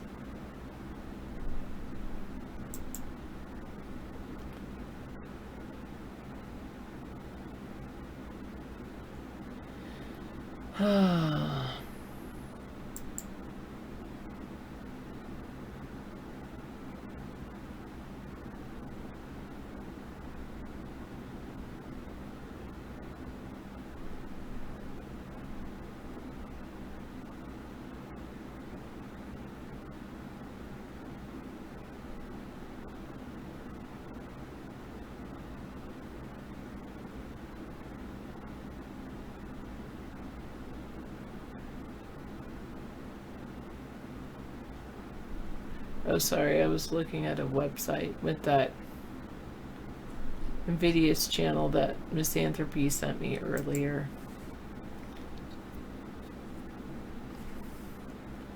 I don't want this on my thing.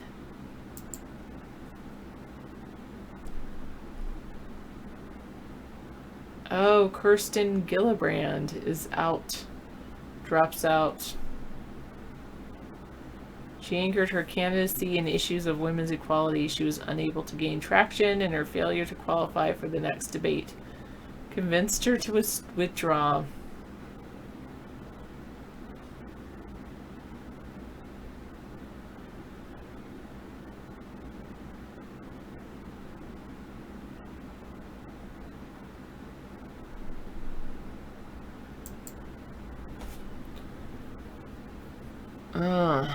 And I missed the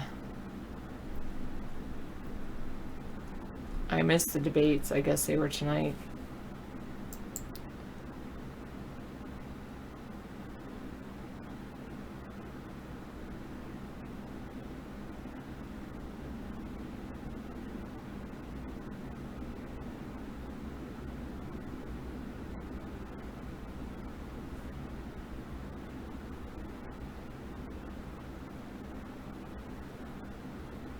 Oh, Proton Mail cannot provide end-to-end encryption.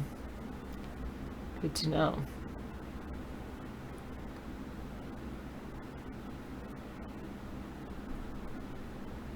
Yeah, they're just so jealous of you, real Dr. Phil. No, not really.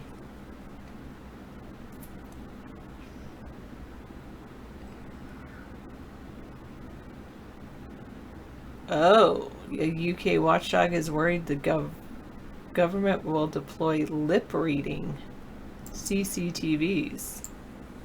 They already have the CCTVs up. Now they just have to have the robots read their lips.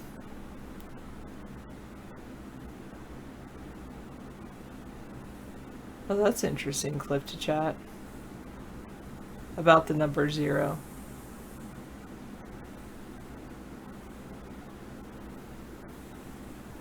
You counted to infinity twice last night? Is that just like infinity? Infinity.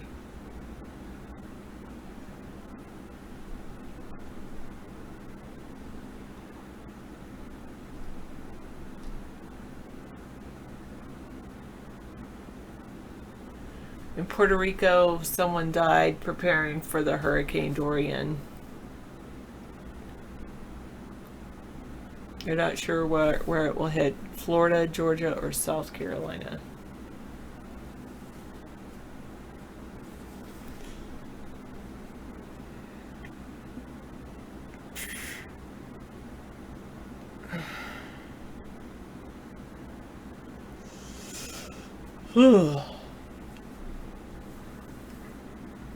I don't think that could make things worse, clip to chat.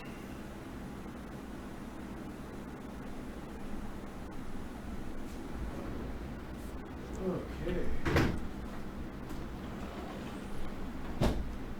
Cooled off out there. I watered down the grass so everything's green tomorrow. It's been hot. Good. Right? Next couple of days are going to be, gosh, almost 80. Wow. Good. Which is cool compared to the rest of the country. Oh, the next few days will be almost 80? I think, yeah. I haven't checked the weather. I'll check the weather.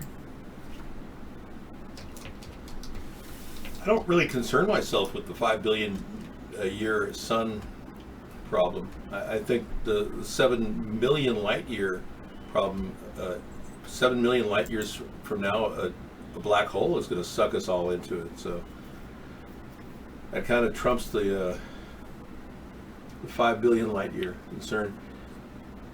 10% rain. Tomorrow night is going to be 20% rain. Friday. Oh, there's rain coming? Yeah. I saw the chemtrails today. What's the temperature tomorrow? Let me see. Tomorrow is 69 as the max. Oh, it'll be cool. Somebody said it was going to be warm. That's going to be really nice. 69 in the summer. Isn't this great? I love living here. No, I would be kind if I were a black hole. I would only suck individuals that were, bad people. Like, well, you can call hell a black hole, Oh, look at the Do you pour the used car motor down the drain? No, don't dump your kitchen oil. Don't dump any oil down your drain, Howie. God, he really is. It's actually going to be really cool. 71, 68, 69, 20% rain through the weekend. Okay, cool and nice rain. Proton mail has been violated, compromised. Please don't recommend it. I won't. Thank you, Misanthropy. I only recommended it once because I just heard about it, but no, Willie, you're slated for another 47 years, so relax. Tonight is 81% humidity. Okay. But then it goes down to 71%. 98 in the East Coast with all the mosquitoes. We don't have any mosquitoes here. We walk outside and there's just nothing buzzing around my head. It's amazing. I love it. I love the evenings. That's why I sometimes go out and walk around with my ninja gear on, my night seeing glasses so I can scope the area out. No one sees me. Okay, I'm going to go watch the rest of the show I was watching. Okay. You want to watch that show at 10? No. Okay. I have to be somewhere at 8 a.m. Oh, okay. Great. So enjoy the rest of that show. Yeah. Mail in a box. Email. Okay. Thanks, Sarah. I'll check into that, Misanthropy. Yeah, get some rest for an early rise. Sleep well. Okay, I knew that government and state governments are building more underground bunkers. You think they know something they're not telling us?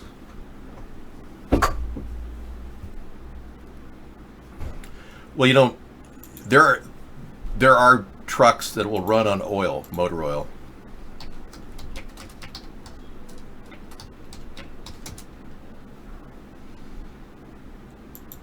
Like the M30. This truck was designed to run on motor oil. If you've ever seen the Army in operation, it can survive in a post-apocalyptic time simply by draining the oil out of every fueled engine in the entire landscape, in the entire theater of war. The M30 is capable of dealing with any type of a stress situation. You match the M30 up with the AA-12, the most powerful multi-round shotgun ever produced. You'll have the ultimate survival gear. You know you're an official Space Force member. Is Donald, you guys are on Donald Trump's mailing list. Is anybody getting official Space Force letters in the mail saying you are an official Space Force member? Kind of like, the old decoder rings of the 1920s and 30s. Are you getting anything? You're now a member. You got your form letter from the Trump Enterprises. You are now a member of the Space Force League of America. David, a video. Mohawk Dutch braid by Sweethearts. Oh, golly. What? Ooh. I like that. You know, I like the look. I can't imagine how long it would take a woman to have that done. And the cost would be ridiculous. Hi everybody, it's Beth from Sweethearts and welcome to another video. I'm here today with the lovely Hannah. Hannah is going to show you how to make a Mohawk Dutch braid by Sweetheart. We'll play that tonight in the Wasteful Wednesday category. If anyone has any really bad links they want to get rid of, tonight's the time to drop a wasteful link on us. I would never drink motor oil. Anyone who does, it's toxic. Yeah.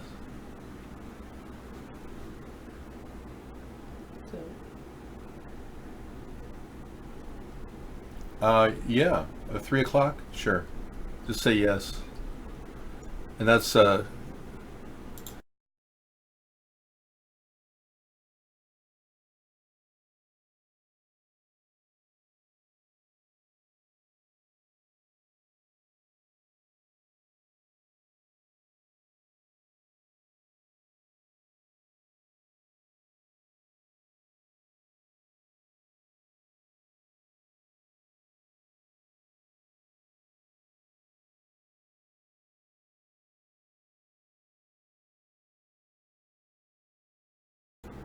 okay, back up and running.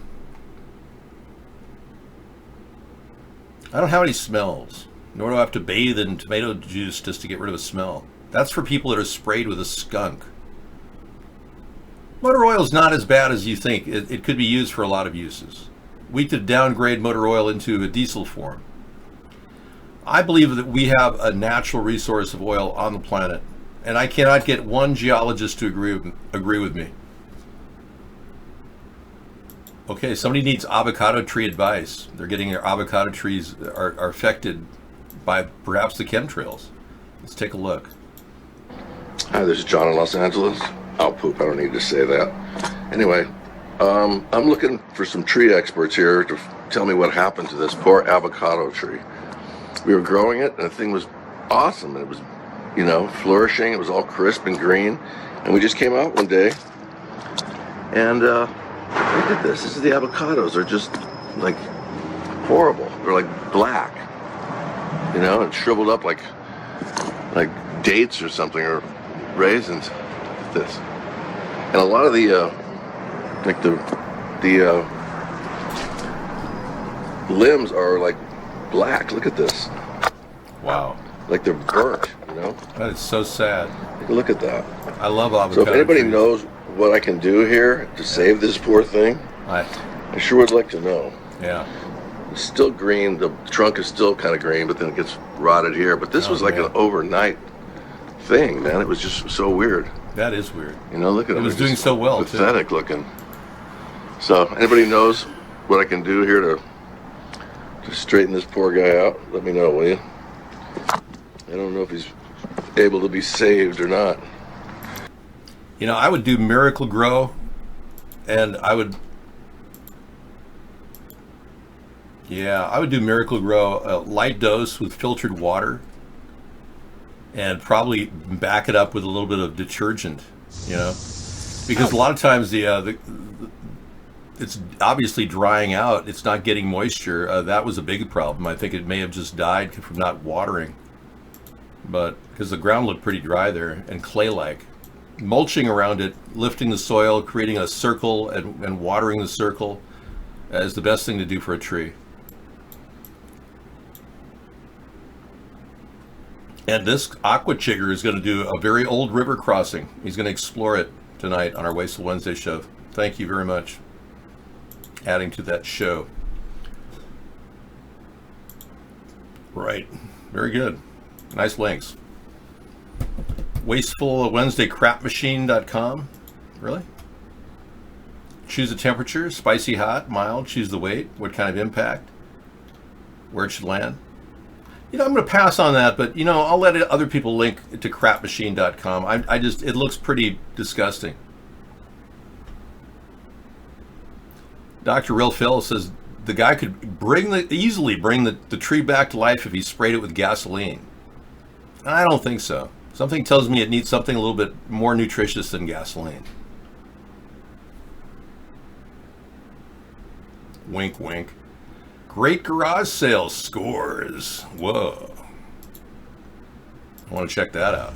Hey guys, and how's it going? People have been complaining I haven't put any yard sale videos up recently. Well, because I haven't been going yard sailing. Okay, we got a great 20 minutes of great yard sale deals, so that'll be fun. You know, a lot of people are making side income just going to garage sales and picking up designer scarves for like $2 and selling for $75 on eBay. I heard of one young lady doing that right now. Yeah. Getting an eye for what designer wares are can really flip amazing deals. If you have a knowledge of purses and you can tell originals from strike-offs, you can make some serious money on eBay. Yeah. Designer jeans too, you'd be surprised. People are making money on blue jeans, $100 a pair. It's like, if you see blue jeans, they're decent at a garage sale, buy them because you can flip them for a good profit on eBay. How to deal with the lack of income. You know, when you run out of money and you have to come up with creative ways to get money. Like when the air traffic controllers were having problems, or TSA was not employed during the sequester. They had to, you know, flip their houses that didn't know what to do. They go through, clean out the attic, and have a garage sale and a lemonade stand for your kids. Of course, you probably need a permit in certain areas or your family will be arrested. Anyway, I'm against this entire social credit movement that's going on. People are embracing it. I'm against it officially. And I hope you don't think for a second I'm endorsing it. I just don't think we're going to be able to stop it. I don't think our government has anything in place to stop the incredible lack of control over various bad aspects of the internet. We featured a show last week about Eric Schmidt controlling the backbone of the social credit system and creating a system for China. And now Eric Schmidt is working for the Department of Defense and building AI systems and social credit systems for China. I'd like the government to investigate that. I find that very suspicious. Yeah. Female pilot surprises. Flight instructor. Okay.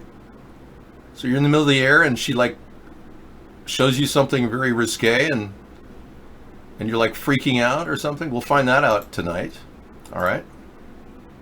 Sure. That's wasteful. It's wasteful enough. I appreciate that.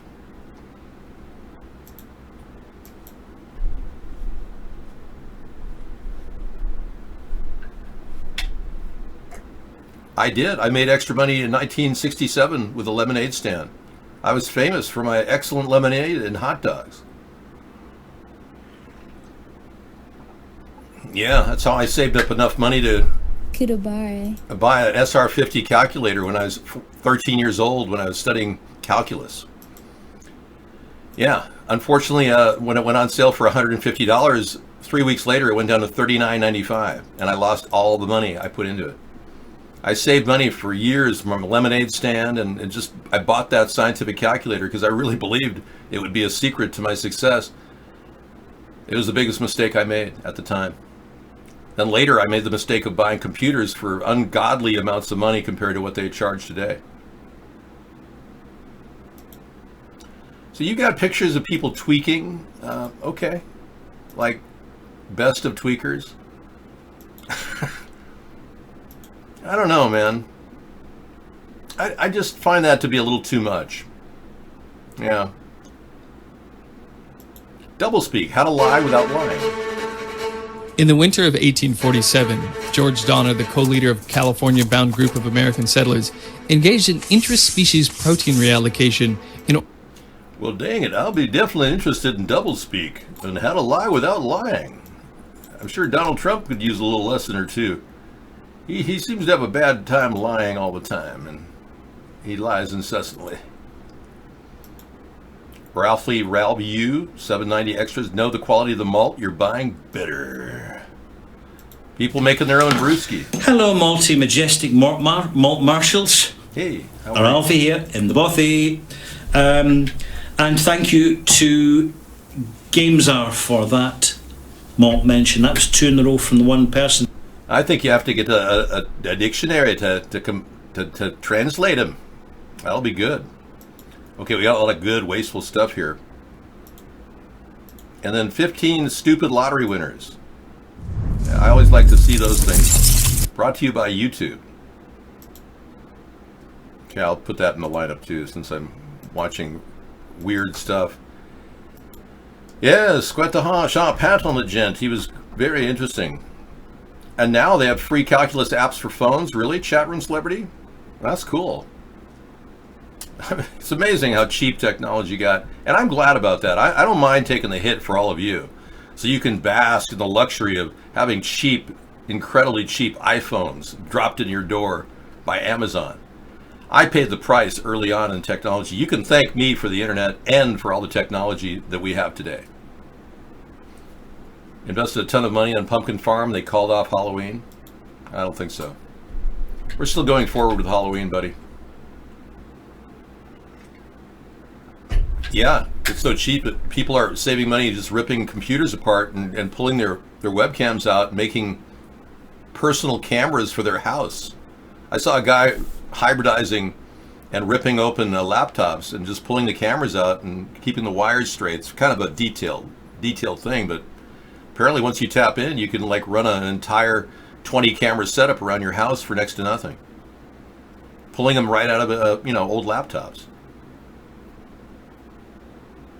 California ready to axe the vaccine medical exemptions, and that's not okay in a free country. I agree. Never Lose Truth is going to talk about how they're going to try to force people who have normal religious exemptions for vaccinations to force them to vaccinate. And now that's not free. No, it isn't. I agree with Never Lose Truth. I like her show so much that I added her link to her complete link, her YouTube one, her new one, to my chemtrailparty.com site, where you can learn all about dangerous chemicals that are being dumped on our head. I believe that there used to be a project called the Future Gen Project, and I believe they converted it over to the Chemtrail Project. Remember when they were going to sequester carbon and they spent billions of dollars on it? $16 billion a year under Bush and $10 billion a year under Obama? Well, that's a lot of money. That's over $150 billion they put in Future Gen cumulatively. And I tend to believe that that's a chemtrail program where they compressed all of the pollution coming out of the smokestacks and put them in condensers and canisters and delivered them on top of our heads. And we've got proof of this right here. Look at that. Massive dump of chemicals on our head. Yeah. So I created chemtrailparty.com to provide the truth about chemicals being dumped on our head. And I gave links in there to all these different locations.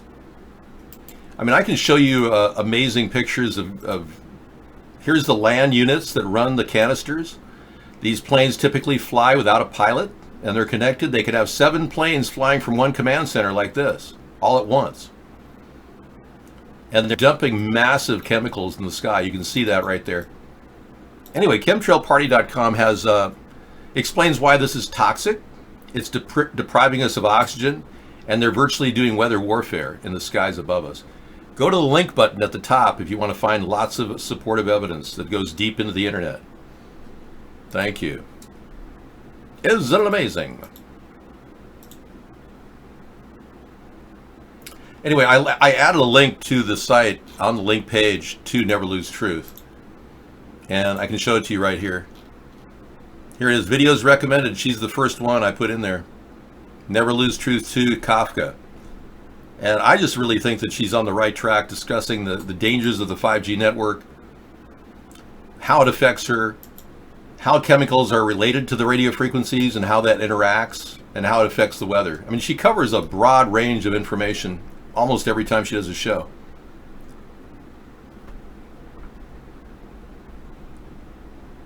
I had asked her to create her own social media site, but unfortunately, Sarah did not want to build that on Cool Rock.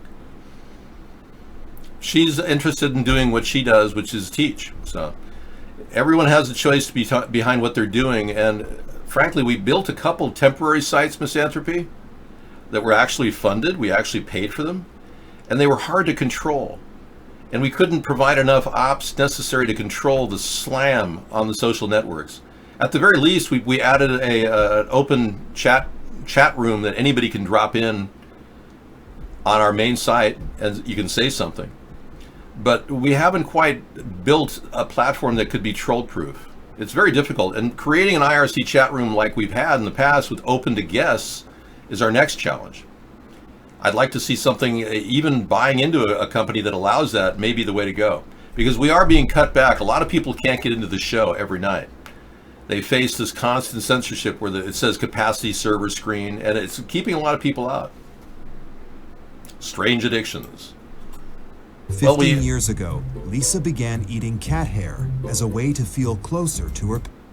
Yeah, cat hair, eating cat hair. I'm going to pass on that one.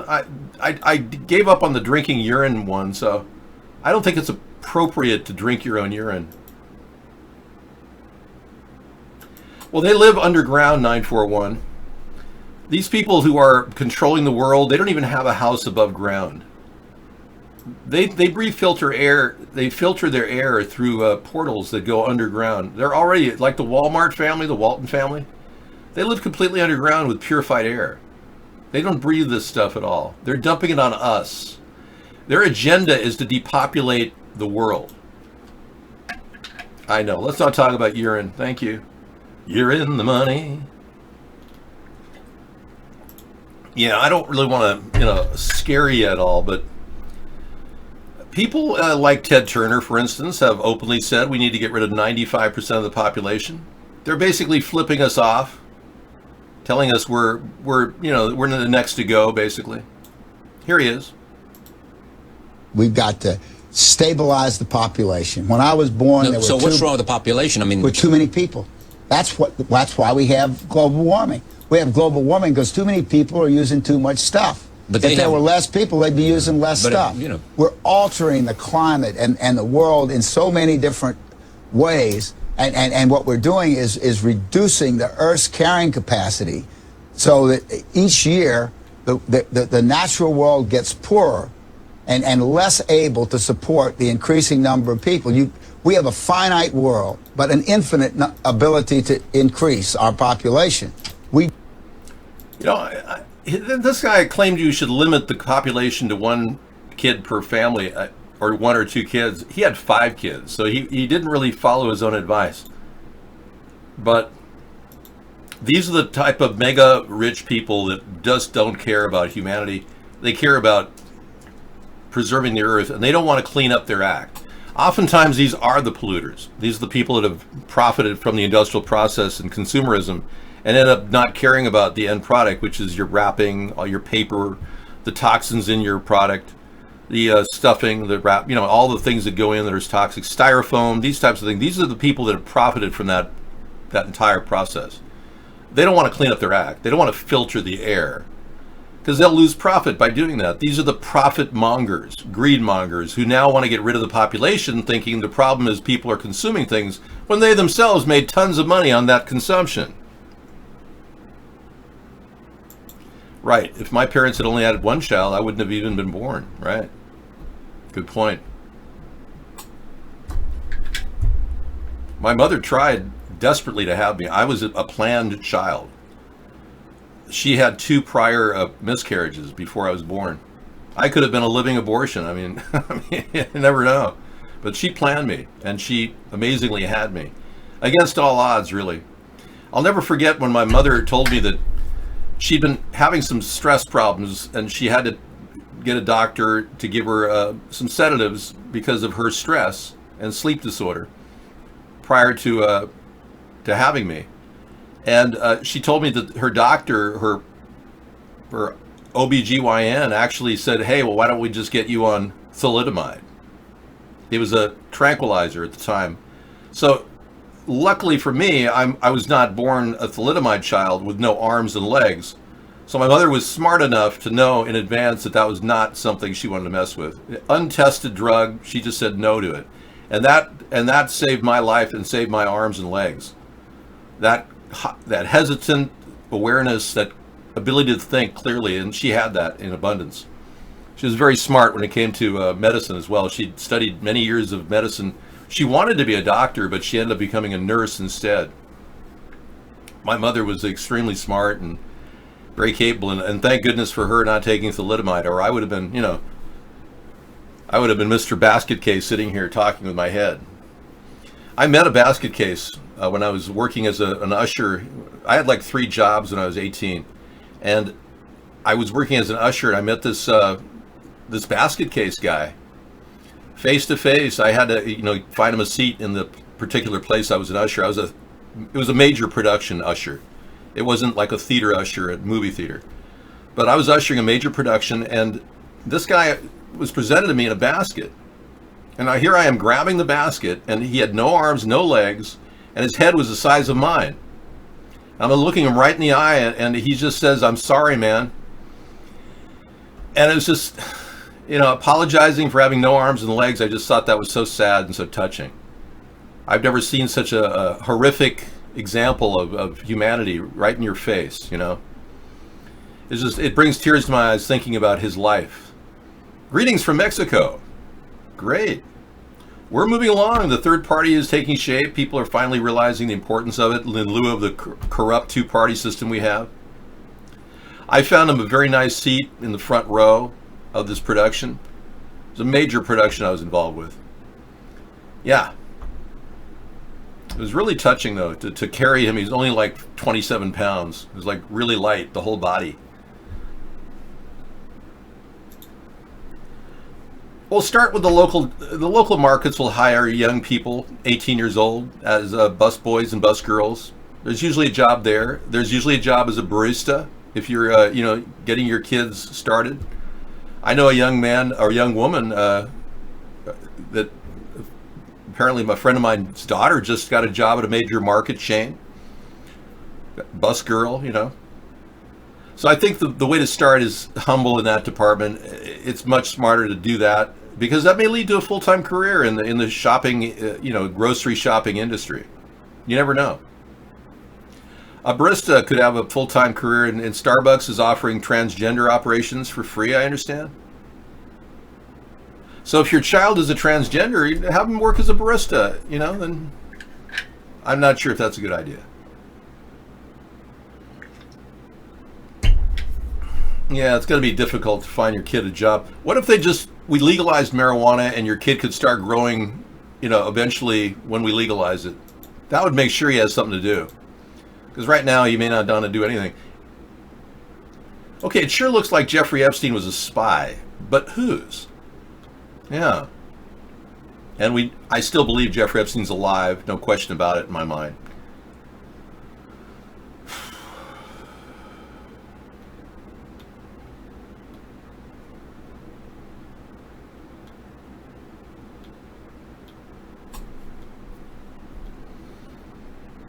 A major hint as to who he's working for was dropped this week by Vicky Ward, the intrepid investigative journalist who's tried to expose the ugly reality behind the Epstein facade longer than anyone. In a report for the Daily Beast,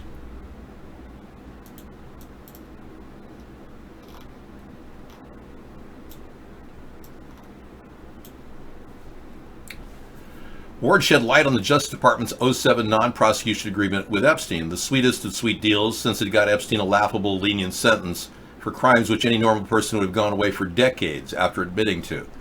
And Alexander Acosta, the current U.S. Labor Secretary at the time, was in the hot seat. A dozen years ago, he was the U.S. Attorney for South Florida who cut the deal with Epstein. And that Ward explained the background of that deal, which is now a noose for Acosta, but she elaborated that the Epstein issue came up with when Acosta was appointed to the cabinet by Trump. And Ward writes that Acosta cut the non-prosecution deal with one of Epstein's attorneys because he had been told to back off, that Epstein was above his pay grade. And Acosta said, "I was told Epstein belonged to intelligence and to leave it alone." Okay? This is one of the most poignant statements made this week, or this past 3 weeks, that really sheds light on what's really happening right now. So he was told to back off, that Epstein was above his pay grade. I was told Epstein belonged to intelligence. He told his interviewers in the Trump transition, who evidently thought that that was a sufficient answer, and went ahead and hired Acosta. So even though he backed off on Epstein because Epstein was intelligence, he still got the job as labor secretary under Trump. Payback.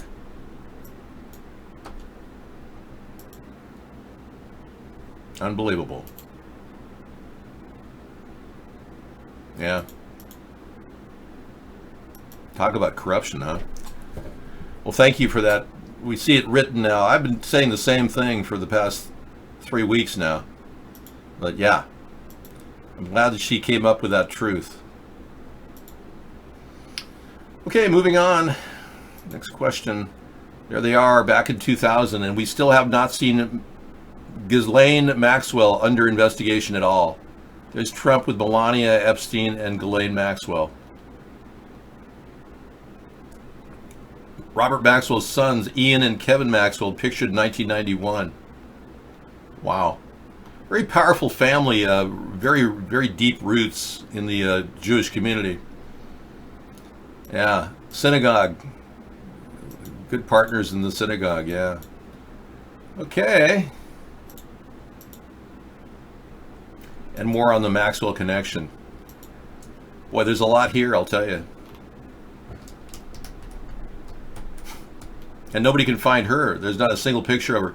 She made a fake picture recently at an In-N-Out burger that was debunked. It wasn't her. She was actually pasted into the picture. We know that for sure.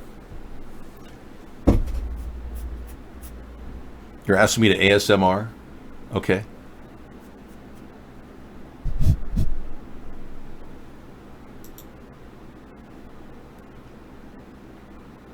Okay, I think we covered everything, man. This is great. Now I can just kick back and relax. Whew, wow. Yeah, I wanted to tell Chat Room Celebrity that chat is great, except for the fact that most of these chat sites that use IRC expose people's IP addresses. You know, that's the problem with chat, is your IP is seen. And unfortunately, we can't allow that to happen. We should be able to see your IP for security reasons, but other people shouldn't be able to look in at the chat and see your IP. So we have to build something insulated in some sort of a strong box on the internet that can actually command the chat, where we have unlimited control, yet nobody else can dial in and look inside. So I'm looking towards scripting it through. Well, now Flash is dead. It'll be dead in about a year, so we can't do a Flash chat. But Flash would have been the ideal thing.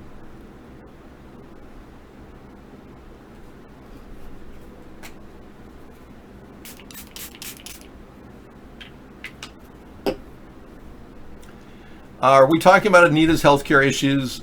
I don't think that's an important political topic. She's got to deal with that, and I don't think it's important.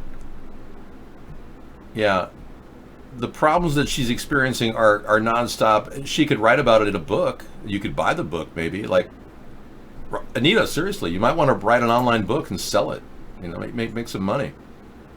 A lot of people want to talk about home health care and how to deal with, you know, your diapers or whatever.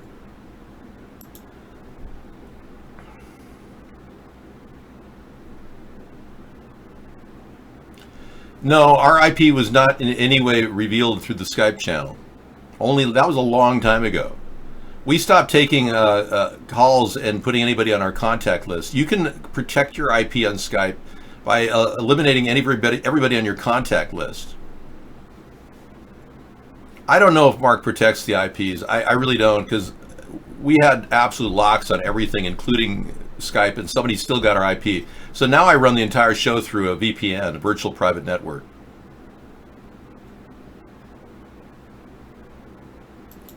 So having solved somebody's mental health problems, which are systemic and chemically based, you somehow feel confident you can now solve her problems with her physical body, and you don't think that's like practicing medicine? You may want to contact an ethics committee and see if that's not breaching law. Yeah. Well, that's what I'm saying. I run the whole show through a VPN now. You don't see my IP on Vaughn, but yeah, it's right. Guess 941 is correct. They can see all IPs on Vaughn. Exactly.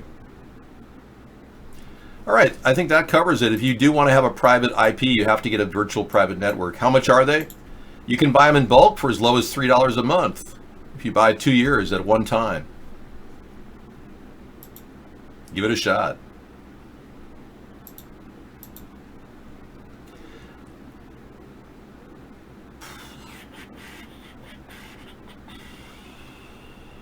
Well, you know, the only investigation going on now is the Republicans trying to nail the Democrats to the political cross over what they think was a mischaracterization of Donald Trump's Russian connections, which I think is still very, very real. I think Trump is very much working for Russia. It's obvious in every way. Even him wanting to integrate Russia into the G8, calling it the G8 from the G7, is a classic example of that. But this show from Fox, we're going to feature a little bit later. Jeanine Pirro saying William Barr has James Comey and Andrew McCabe by the short hairs. I don't really think... I think William Barr is the deep state, and I think you Republicans are fishing up the wrong stream. William Barr is going to protect James Comey and Andrew McCabe. He'll never do anything. So I think the laugh's on you. And Donald Trump will never prosecute Hillary, just like he never pursued the birther issue with Barack Obama. Where Senator Obama exited the limousine with $250, which was provided to him by me. Returned a short while later with an 8-ball of cocaine, which he gave to me. I did ingest a couple of lines of cocaine, and shortly thereafter, Senator Obama produced a glass cylinder pipe and packet of crack cocaine from his pocket. Obama then smoked the crack cocaine. Suck-ups like the MSNBC News, ABC News, and all these media types, and everybody who's looking to be popular and get invited to the White House, sucking up to him all the time. Very, very differing views there, yeah. So we covered the territory here on our show. Yeah, that was Reverend, the Right Reverend, not Reverend Wright, but the long-legged Mac Daddy. David, have you ever been to France? No, I haven't. I don't plan on going anywhere. I plan on staying in the White House, and I'm going to build a large, well, let's just call it a swimming pool, for lack of a better word. Right where Barack Obama had the basketball court. We'll play one final game, one-on-one, whoever wants to take me on. And then we'll dig up the basketball court and put this amazing swimming pool and isolation chamber and spa. Yes, that's what I'm envisioning right now. David, include this clip to your last piece. You will be able to visit it when you go to the White House buffet. There'll be a viewing room where you can look at me swimming with my Speedos, doing the backstroke. Oh, that's Mr. Sponheim. That's President Sponheim swimming the backstroke today, everyone. Epstein was not racist. Naomi Campbell was his friend. Yeah, well, he used Naomi Campbell to get to meet all the other important people. That's how Epstein pulled them in. Isn't that beautiful? I'm not sure what that was, but I'm not allowed to play that on the show. Thanks, Real Dr. Phil.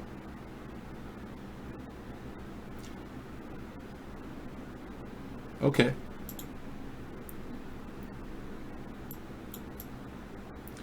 Yeah, there was a... Mark said I wasn't allowed to play the blackface video in our show. Yeah, I don't have a problem with him denying me my free speech. He's already censoring me, so what difference does it make? What difference at this point does it make?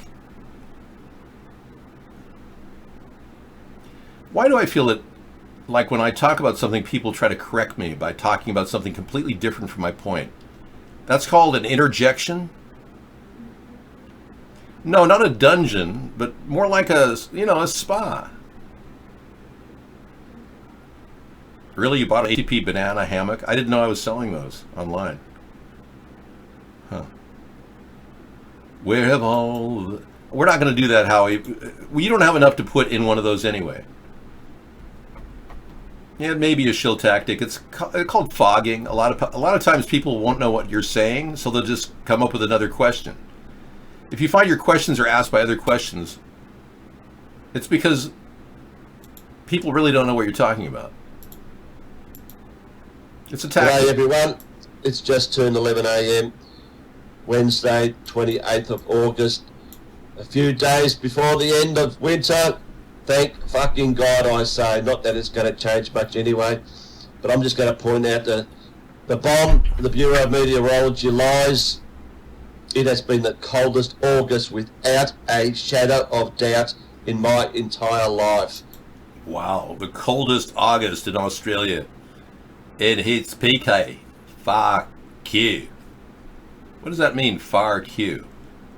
Is that Australian for the F word? I think it is. Okay, as usual, PK's got his different way of looking at things, but gosh darn it, he sure tells it like it is. We love you, PK. Oh, yes, we do. Okay, we'll play PK tonight. Thank you, Scissor Fight. America's Secrets. Video unavailable. It's so secret, we can't even watch Chappelle's show. Huh, look at that. It's completely blocked in my area. Dave Chappelle, before he was replaced by the guy from Africa. It won't even play in my area. Yeah, look at that. Thank you. G'day everyone. G'day. G'day everyone.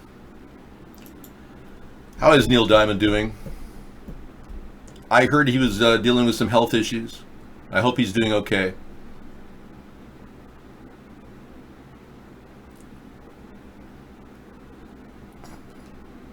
You bless the rains down in Africa? Well, that's good for you. Neil Diamond's doing Vegas right now? Really? Are you serious? Maybe I got my wires crossed. Maybe somebody said he was not doing well. I don't know. Let's take a look. Neil Diamond, Vegas show. Oh my God, they're doing it. Look at that.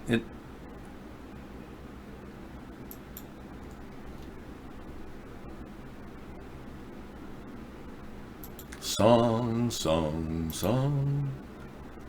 Oh my gosh. Oh, he went on a 50-year anniversary tour in 2017.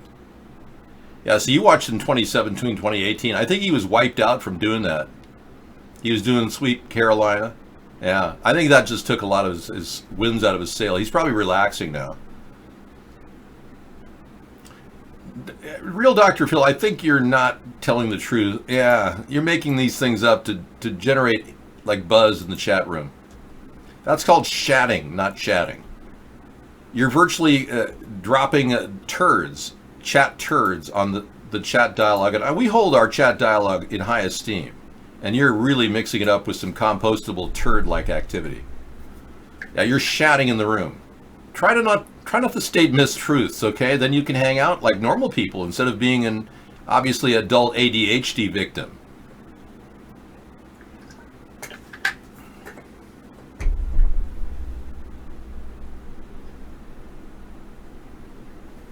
Don't ever insist that Meta break up a guy and a girl from boyfriend, girlfriend. That's just so wrong.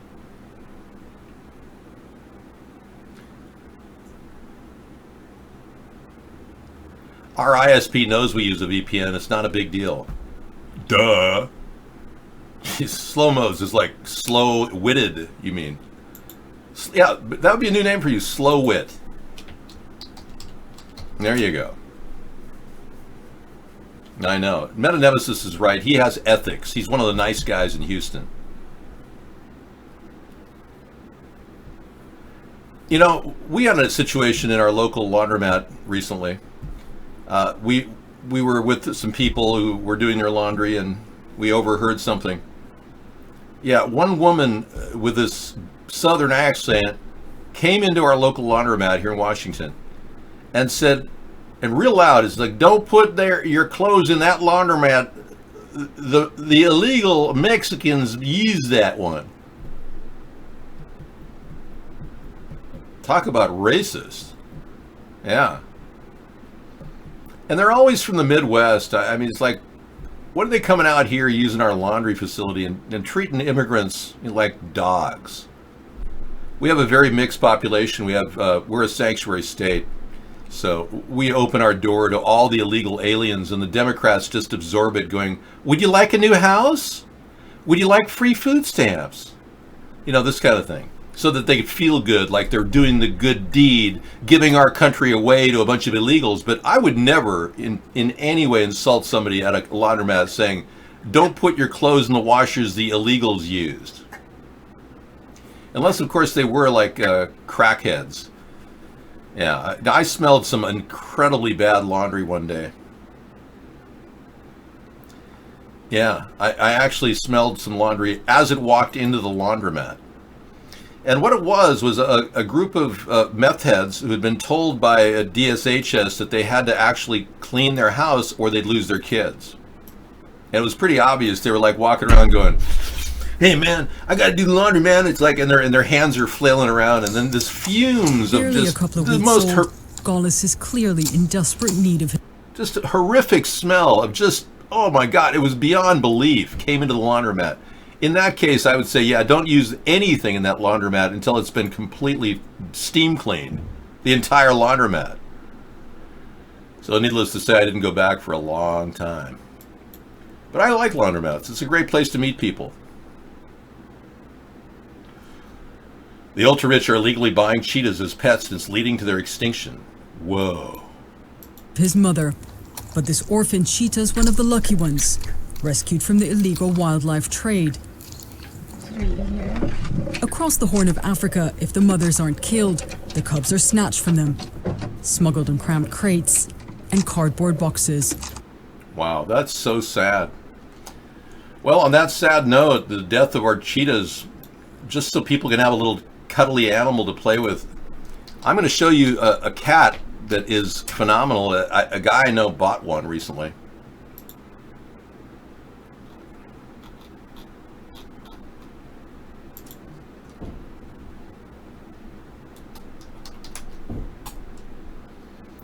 This is the next best thing to owning a cheetah. Now, I have a beautiful cat with great markings, and my cat is, getting on in years. I'm not planning on buying a tiger cat, but they are available, in case you were wondering. Now, that would be a legal form of buying a cat to make it look like a tiger. Yeah, this cat breed resembles tigers, and they're very, very costly. But it would be so much better than buying a cheetah, which ends up creating a slave trade of traffickers of whatever. Cheetahs. Well, let's be clear. The jaguar, thank you, jaguar. That's an ocelot? Well, it's a tiger kitty here in America, okay, dude? They call them tiger cats, and they're very, very in demand right now. We need to give illegals whatever? Oh, so you're one of those, like, really... You just completely cave into all the Democrats' views? Oh, yeah. I don't know, man. I think you may be too far off the deep end, you Democrats. If we don't trim the illegal immigrant population, and Trump's not doing it, by the way, in case you haven't noticed, if we don't trim the illegal alien population, our country's going to literally run out of money more rapidly than we're already running out of money. And we're already running out of money. So you've all been warned, we're heading toward disaster. If we don't have a third party to cut the costs of this budget and to get a pay-as-you-go plan, we're screwed. And I'll leave you on that note. I can't really elaborate anymore. You want Elephant? Yeah, you like... Yeah, she's great. Okay, I will sign off tonight. I'll be back with the Flip Flop Steam Fry Show. The Flip Flop Steam Fry Show starts at 5 o'clock Pacific time. I'll teach you guys the new method of one-pan cooking with the Flip Flop Steam Fry. Coming up. That's right.